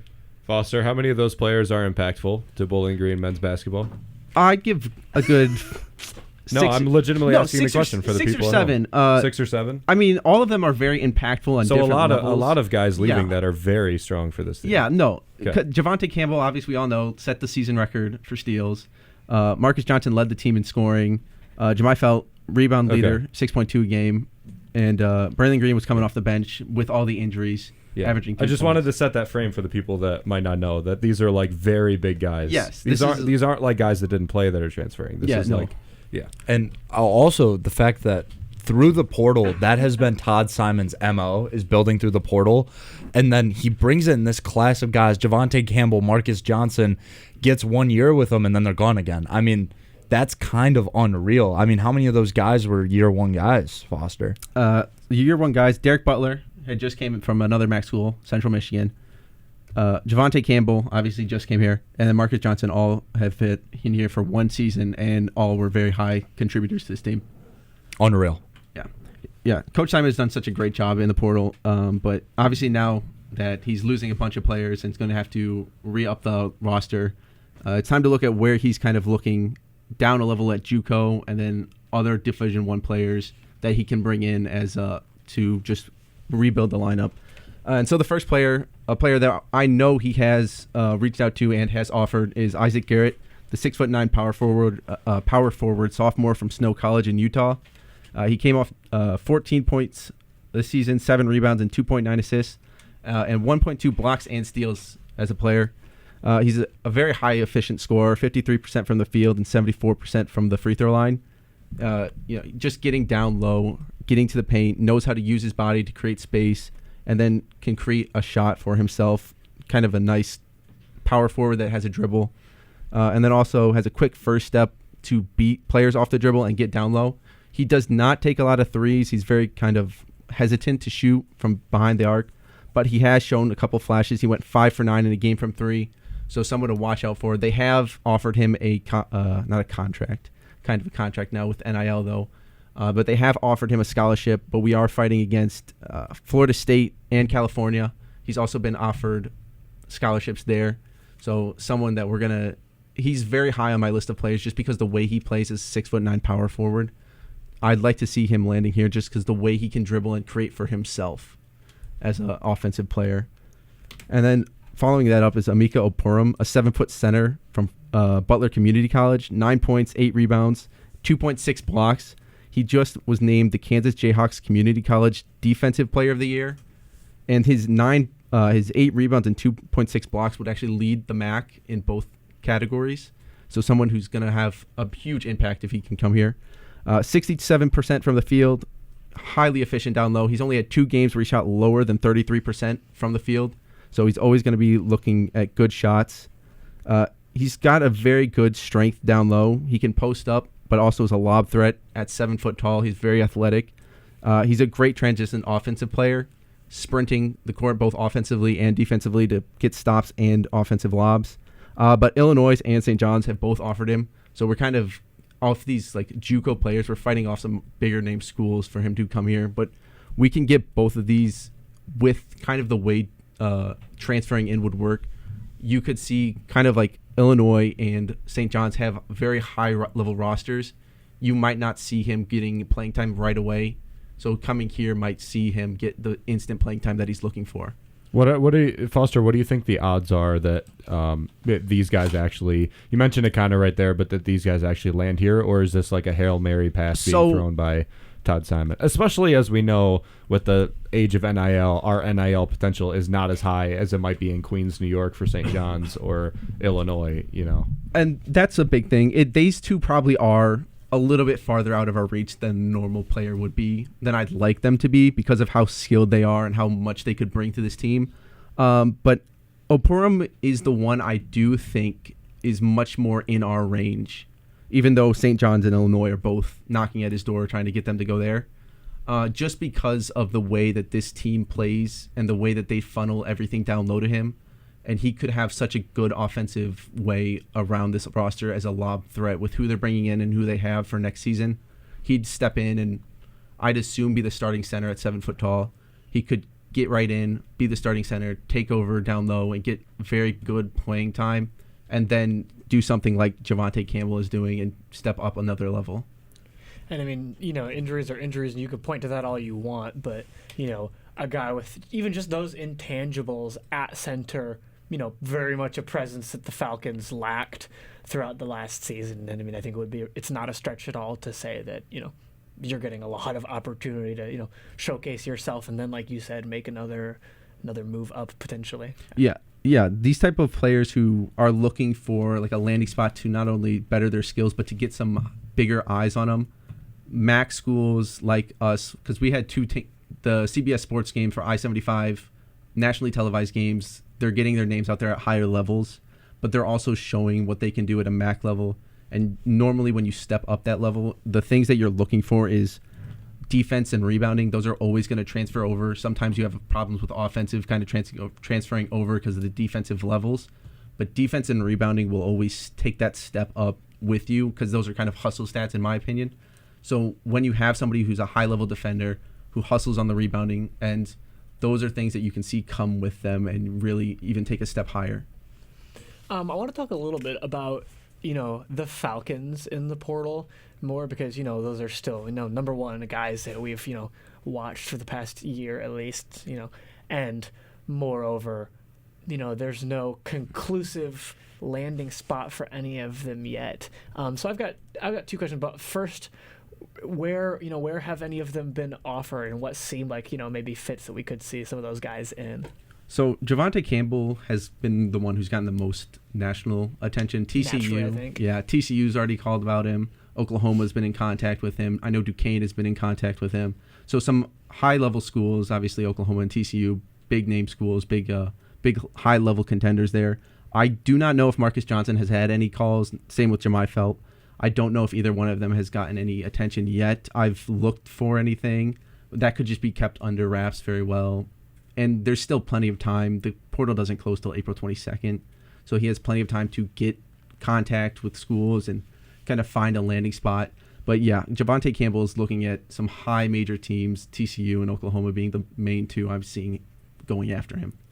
What do you think?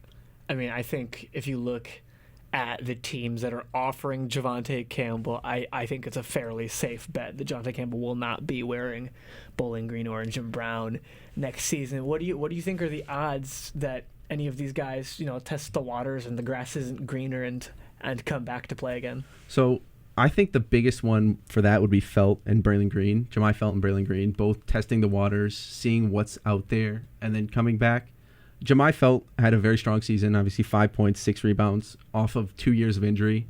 I think he wants to see what's out there for him, see what other coaches are saying, and then come back another year, maybe after getting a little bit more playing time, and then take that step up because I think he has a lot of skill. He's a great hustle rebounder offensively. I think he's also just a great defender. We saw him second in the MAC in blocks this year. I think he takes that one more year, then takes that step up. I think he can really dominate this next season. And do you think the lack of relative offers for a Braylon Green or a Jemai Felt is just based on, maybe being a little less splashy to the eye test or on the stat sheet than, Marcus Johnson being a high scorer and Javante Campbell doing what he does?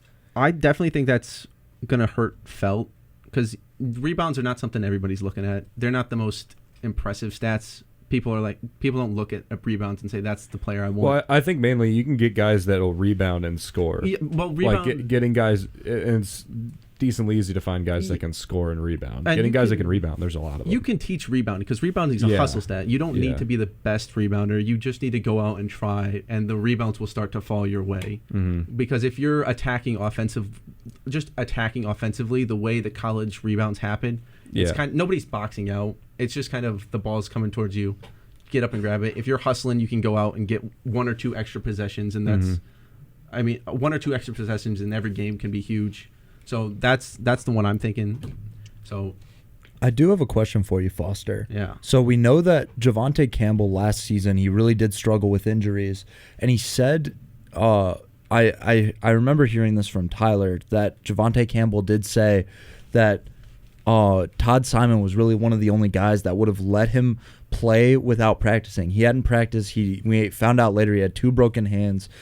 Is that not shocking that Campbell would say that Todd Simon was one of his guys that really trusted him all this way, and then kind of like, I know he got great offers, but then he immediately goes, well, yeah, I can go somewhere else and be better. Yeah, it is a bit shocking. I think me and Artie put together a list of players that we thought were probably going to stay and probably going to leave.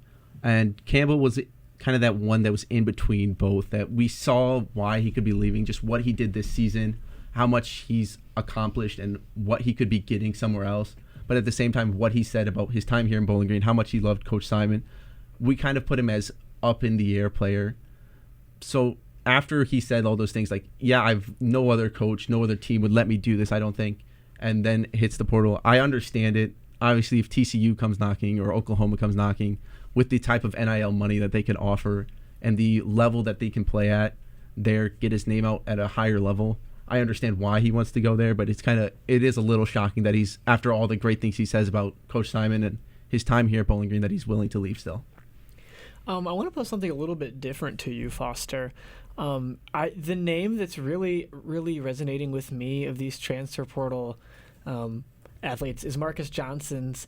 And the reason it does, I think we kind of just discussed, I don't think, especially with, just the reality of the way the transfer portal operates, I don't think it's a crazy thing for a team to know they can look to the portal and find, another guy who, is a scorer, and that's kind of their primary contribution.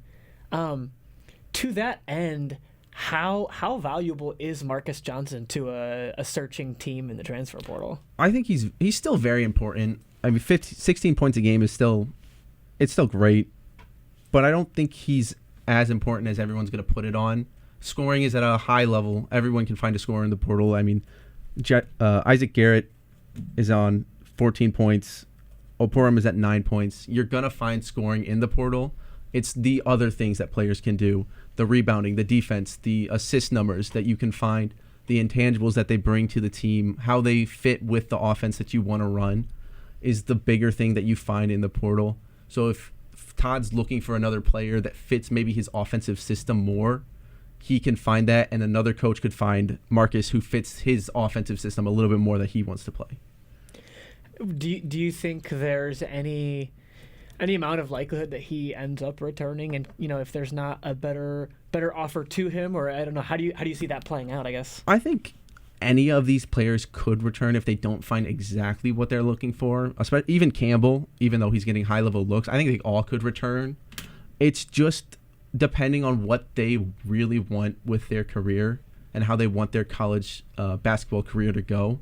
So for Marcus Johnson, I'm sure he wants to play at a higher level than mid-major MAC basketball, which I don't know why you would. MACtion is amazing. But you're not wrong there, no, Foster. MACtion is amazing. But you can take that step up if they're offering it, but it's probably going to be at a Power 4 school with a much more diminished role than he saw here at Bowling Green. He was the number one scorer. He was getting the ball first. He was looking to run offense as well, the way they played offense through him. So that's probably going to take a step back at a higher level school because of the way they run their offenses, the way they have more ball handlers, the more shooters. You could see him returning if he's not going to be the number one focal point in an offense. So I guess bearing all that in mind, a couple of potential targets for Todd Simon in the portal, some of our, guys that are maybe former guys, soon. What do you think if you had to pick, one of the targets or one of our guys returning, like what would be your one most important or ideal, scenario if you had to pick like one of those things to happen? I think I'd take Oporum, the 7-foot center, landing here. I think what he does for this Bowling Green team that struggled rebounding, that had problems on the defensive end at times, besides Campbell protecting the perimeter and getting steals, I think you need somebody to protect the paint, especially in MAC basketball. Lots of teams are going to try to get downhill, and having someone who can defend at a high level, rebound at a high level, who's already shown that he can do this, is still very young. He's just a freshman. I think that's the number one thing that you should be looking at, because defense and rebounding is always going to travel with you. It's always going to be there. Offense can come and go, but defense will stay with you regardless of where you play. Makes sense. We're going to move on from the men's transfer portal. Definitely a lot to keep an eye on there, and I'm sure that both Foster and our basketball beats, Tyler Kavelitz and Artie Abrego, will be keeping plenty up to date on any happenings as any of those guys get some offers and we get more information on what that squad might look like. We talked a lot about the men's transfer portal, but I do have a women's transfer portal question for Lucas, actually. I can't wait to hear it. Well, I mean, you know what it is. So I really don't, actually. You can make a very well-educated guess. So let's be honest. I hope you were going here, Holden. It's very quick. I'm sorry. This is where we're going anyway. Okay, that's good. That's good. Good segue. Go right So ahead. Lexi Fleming, is she going to be a Spartan? Let's be honest with ourselves. What's going on with Lexi Fleming? If I had to guess with probably the team she's been offered, I would say yes.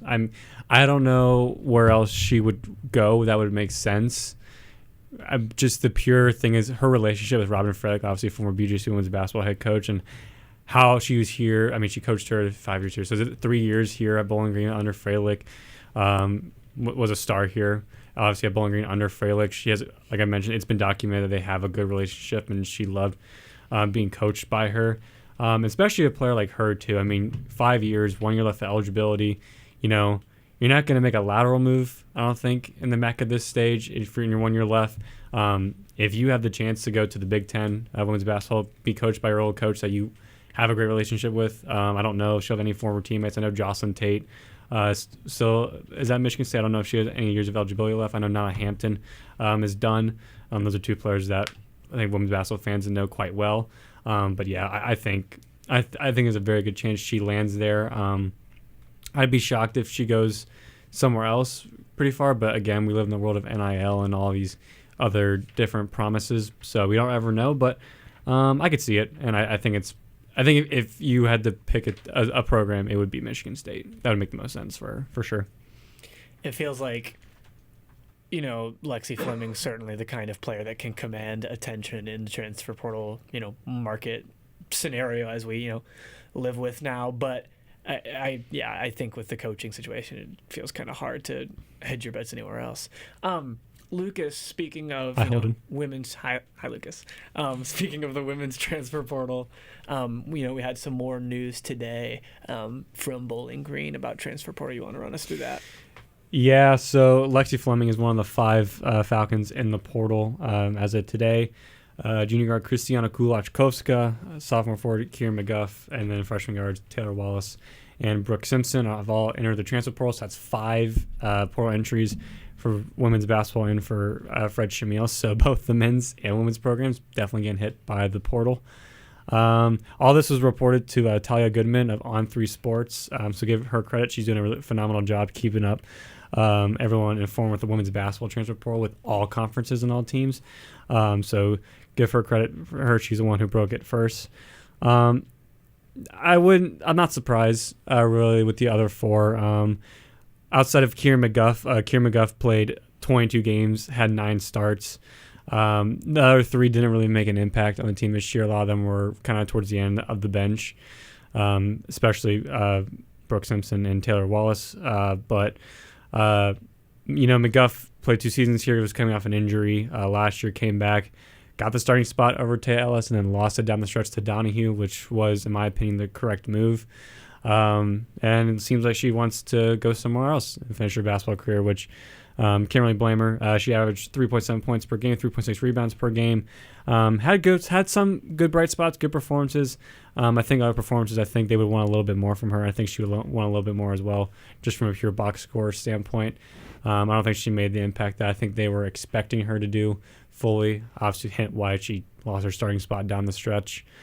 Still came off the bench, though. Still was a productive piece off the bench. But yeah, one of the players, obviously outside of Fleming, probably the second most impactful player in the portal.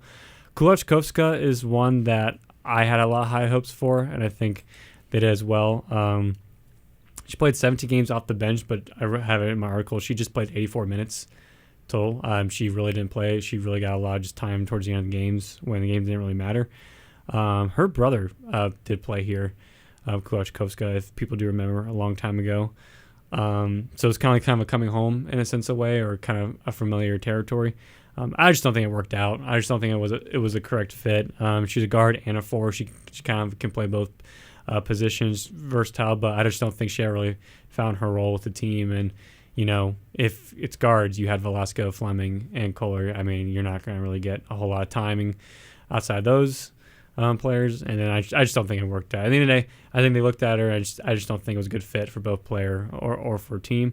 Taylor Wallace was a pure freshman. Only played 7 games in her collegiate season. Don't know about what happened with there, but probably just wants to go somewhere else, I guess. Obviously, that's why she's in the portal. Probably just doesn't feel like she has a good future in Shamiel's system. And then be careful here with Brooke Simpson. Only played 2 games this year. I traveled with the team, as I mentioned, all year long, and she wasn't with the team since the Detroit Mercy game, which was the second game of the season in November. Was rehabbing from an injury, but wasn't around, to my knowledge, wasn't around the program. And then eventually just was removed from the team's website, and then she just wasn't around. I mean, just wasn't with the team.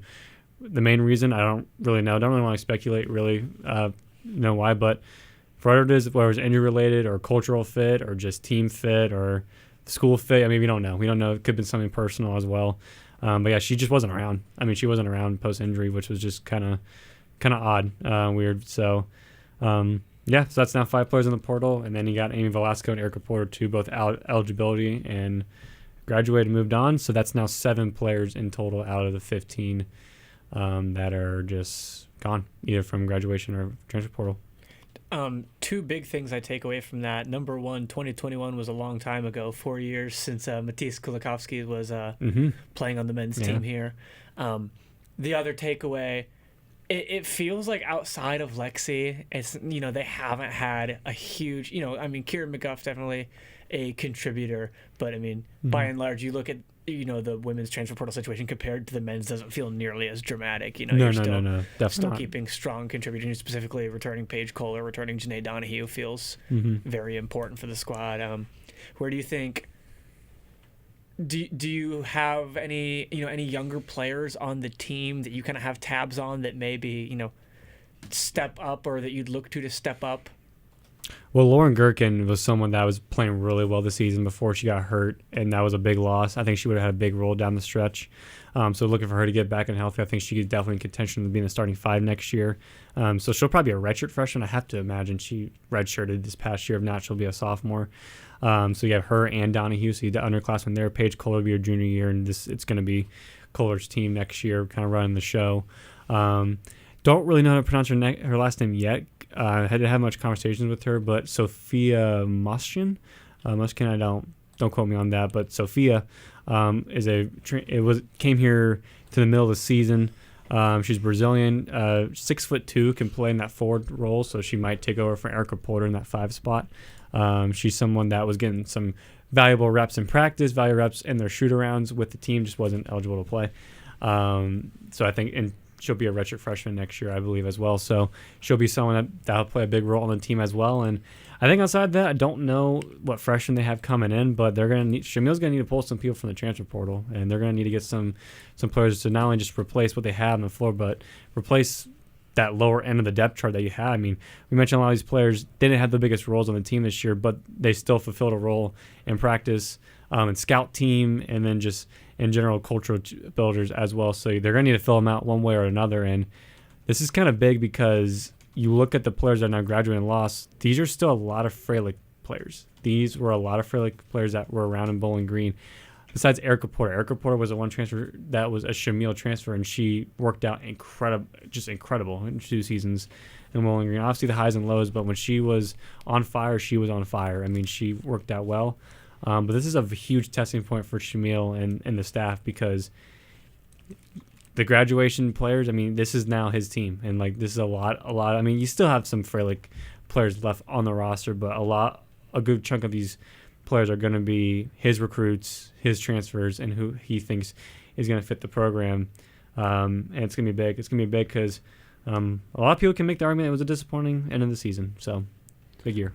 I guess I just wonder what the identity of the team is going to be now, considering it felt like the last 2 years the gameplay focused a lot on the guards. Understandably, because you had 3 great guards this last year, 2, arguably 3, the year before that as well. And you're pretty much returning, you have a great player in Paige Kohler. Janaea Donahue is listed as a guard, but I mean, she's a 3 guard, maybe a 4 in certain systems. And it seems like you're returning more solid big men than you are returning guards, Lucas. So do you see a system change with the way that Schmiel's team is going to play from the last 2 seasons to this season based on personnel, or do you think Fred's going to go out and get some guards and go back to that heavy guard play? I could see him going bigger size, because I've mentioned this, I think, a couple times on the Zig Zone. The season preview I did on bgfalconmedia.com, one of the first things Shamil said was they wanted to get bigger, why they got Kendall Moxie in the portal and how they wanted to play. That didn't come to fruition. They ended up going small with basically 4 guards. I mean, Velasco, Kohler. Arguably smaller. Yeah, arguably smaller. Yeah. The only real big you had contributing down stretch was Porter.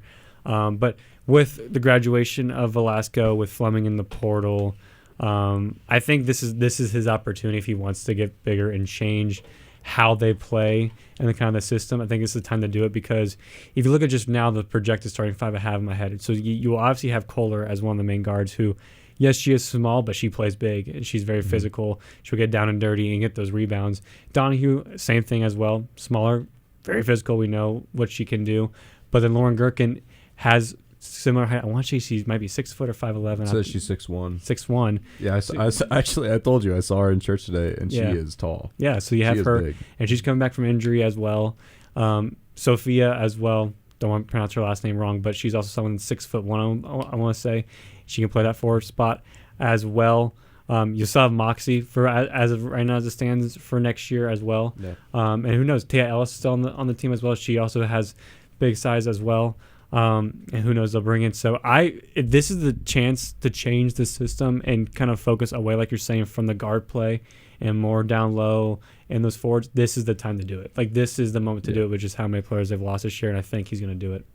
I think it's really, really exciting just to, even speculate, not that we know exactly how it's going to go down, but, just to see where the program goes here now. I think it's kind of obvious when you've got, talent like Lexi Fleming and Amy Velasco, like, spoiler alert, you're going to let them play basketball because they're really, really good. Now you have the chance to really rebuild yourself into something that may, even though you have those great players, may align more with kind of the vision of, the way that Fred might like to run his system. And I think it's going to be really exciting to watch. And I do actually have a little bit of a question, Lucas. So a little bit of one, or just an actual question? Tiny little baby question. Okay, got it. Okay, so what does this mean for Fred Shamil? I know that you mentioned it, a lot of the players that transferred were more Freilich players, but do you think in his 2 years at Bowling Green, he was brought in as a slam dunk hire. I mean, the second he was hired, everybody was really excited, but he hasn't won a MAC tournament game. A lot of their key star players are now moving on and going other places, and maybe even opting to return to their old head coach. And there's just a lot going on there. Do you think that there might be a culture problem there with Shamil, or is it just bad luck? What do you think's going on? I wouldn't say. Yeah, it's definitely a fair question. I wouldn't say cultural problem. I would say just cultural discourse or more so cultural just indifferences. Like I think some incompatibilities. Yeah, it is. I think like not being on the same page is one, and I don't think that means the culture is necessarily bad. I just don't think, like players like Lexi Fleming, Amy Velasquez, they were brought up a certain way under Frelick. I mean, they played majority of all their basketball years under that coach, so they're taught to play basketball a certain way. And just a coach coming in like a Shamil who came from the best program in the country and is a first-time head coach, like he's going to be strongly opinionated and he's going to want to play his basketball and play his style, and that's hard for players, especially veteran players, to change a lot of times. Like even Morgan Sharps, I remember, first year, like it's kind of hard for her to change. Olivia Hill, another one as well. Yeah, it's interesting. It really is. I think it's more so, I think a lot of these players are either realizing or understanding that maybe this just isn't the right fit. Like this culturally under this coach or this staff, it's just not the right fit for them, not the right fit for me. So bringing someone in to fit that mold, that current mold. And, two things can be true. You can still be a good coach and still coaching staff, but it could just not be working. The fit could still not be working. I do think this year they made some more strides. I mean, finally beating Toledo, beating a very good Kent State team, finally beating some of the elite teams in the MAC. But we talked about Boogeyman with Kent State and baseball with Bowling Green. My word, Buffalo has been trouble for this team. I mean, back-to-back eliminations in the MAC tournament.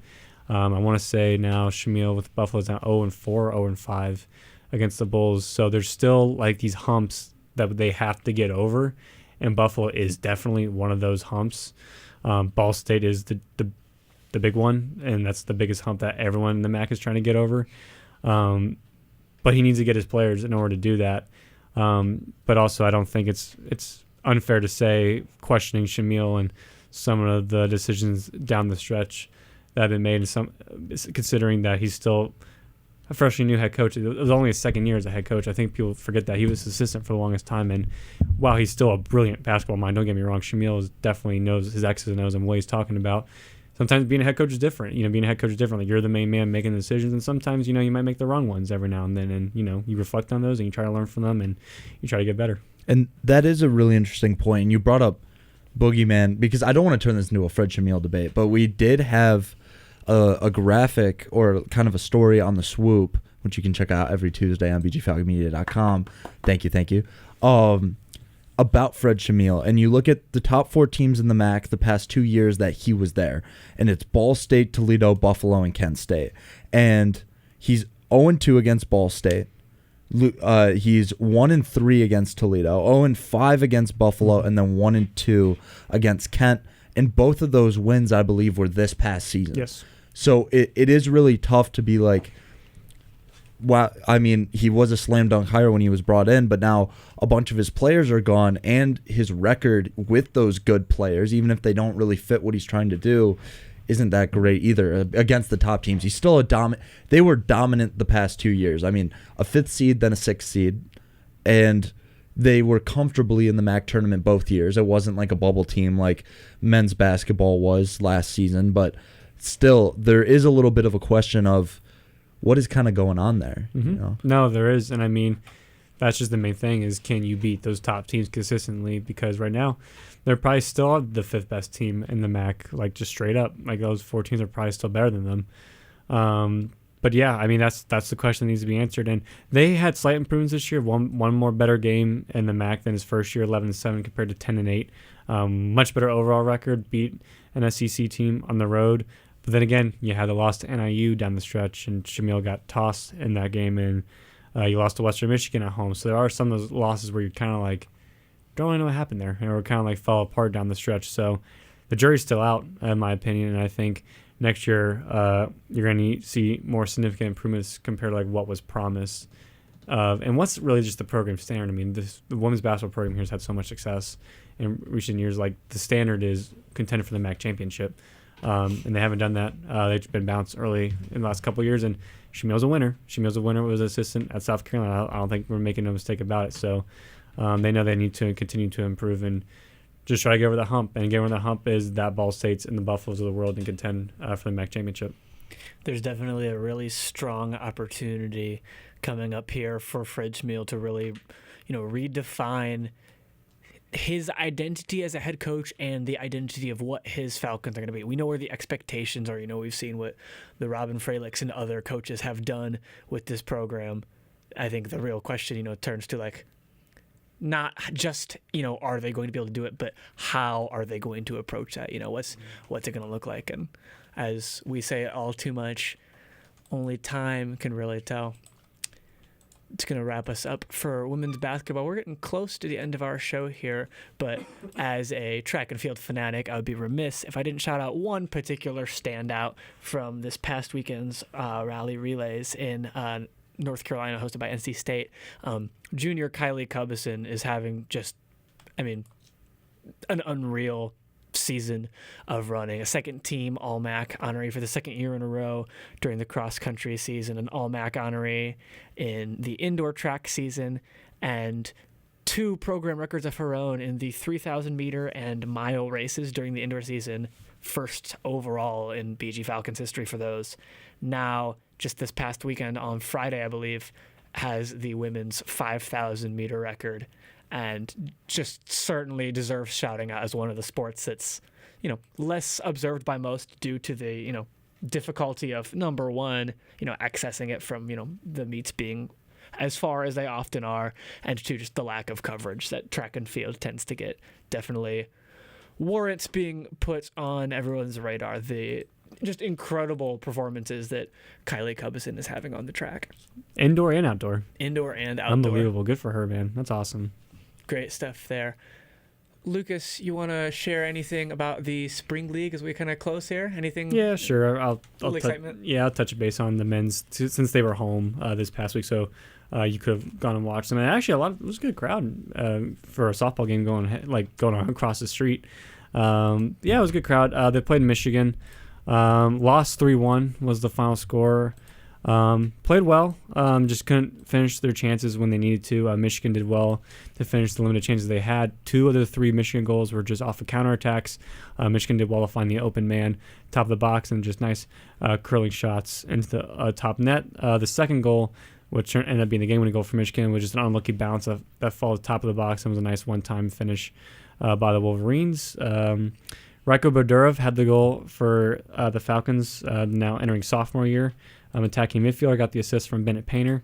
Just good pass, top of the box, and good finish. Extremely physical, really physical. There was a full-on team melee towards the end of the game. Gus Peacock went up for a header against the Michigan Wolverine and kind of collided with him midair, kind of head-to-head contact. Michigan thought it was a little extra in that tackle. Gus ended up getting a yellow, but both teams just ended up getting a skirmish. Trace Terry ended up getting a red card for the whole brawl, along with about 5 other players got yellow cards as well.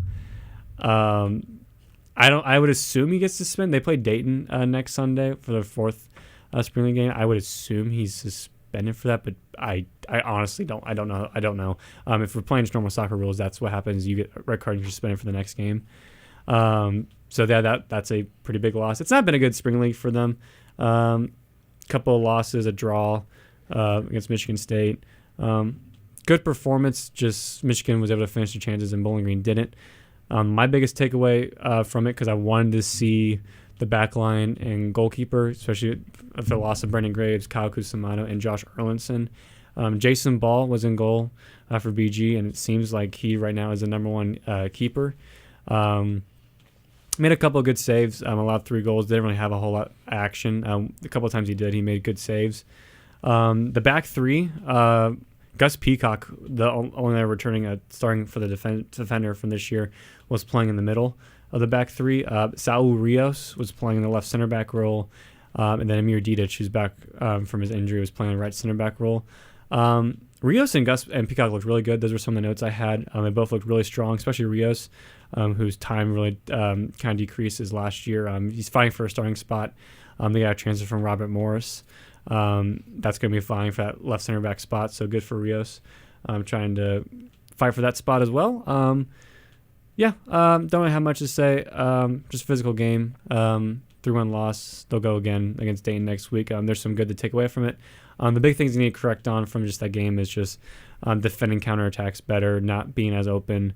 It was wet and rainy, as Ben can attest to, as the softball game was going on the entire time at Ball State. So made the condition a little bit difficult to play. But in the end, a learning moment. They'll get better from that.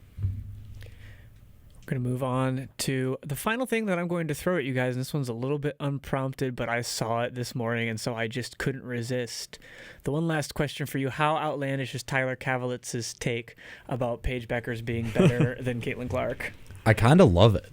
It's really out there because his whole argument stems on the fact that she's the best overall rounded college basketball player. And honestly, I mean, I can see it. You look at what Paige Beckers can do versus Caitlin Clark. Caitlin Clark is a long ball type player, and Beckers can do it all. So, I mean, I understand it. I think it's wrong, but I understand where he's coming from.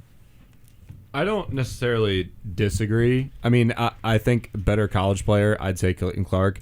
I think better WNBA player, probably Caitlin Clark. But I am a guy that enjoys playing every aspect of the game, and that's what Beckers does. So I think there's certainly maybe a couple years down the road, we might have a different argument, and I'm completely open to that. I'm not sure. Oh, Foster, go ahead. No, you're fine. I don't think it's that outlandish. I think she is very well-rounded. She's been in college for, 4 or 5 years now. She had that one big injury, which I thought when she had that ACL injury, if I remember it correctly, was going to just take all of her scoring away. Those can really ruin a career. But she's came back. She's been really good and really in just a great place in UConn. He might not be wrong in terms of the overall player, but Caitlin Clark is more of a shooter. And she's more a big face in just the game of women's basketball in general too. So I think it's a debate to be had, especially when she gets to the pros. So I don't think it's that outlandish, but I mean, the name Caitlin Clark carries so much weight, so you're going to get backlash no matter what on that. I'm kind of with the consensus. I don't know that it's necessarily definitive one way or another, but I will say I think it is the perfect hot take. I think it's one of the best hot takes that I've heard in a while. For sure, 100%. Well, that is going to basically do it for us here on the Zig Zone show. One more thing I want to shout out before we leave is once again just how important that one-day giving period is to make everything that Falcon Media and Falcon Media Sports Network is able to do possible. To donate, you can go to bgsu.edu/oneday and select the Falcon Media Fund. Any donation, no matter how small, is meaningful to us. And though we are in the early giving period right now, the official giving period is from 6 a.m. on April 2nd to 6 p.m. on April 3rd. So if you're willing, please give your support there. It truly means everything to us. For Ben Korak, Lucas Kleinmeyer, Chaz McNeil, and Foster Rasta, I'm Holden. This has been another episode of the Zig Zone. We'll be back again next Sunday and every Sunday from 4 to 6 with a lot more exciting things to come. So keep tuning in. Have a good night. Zig.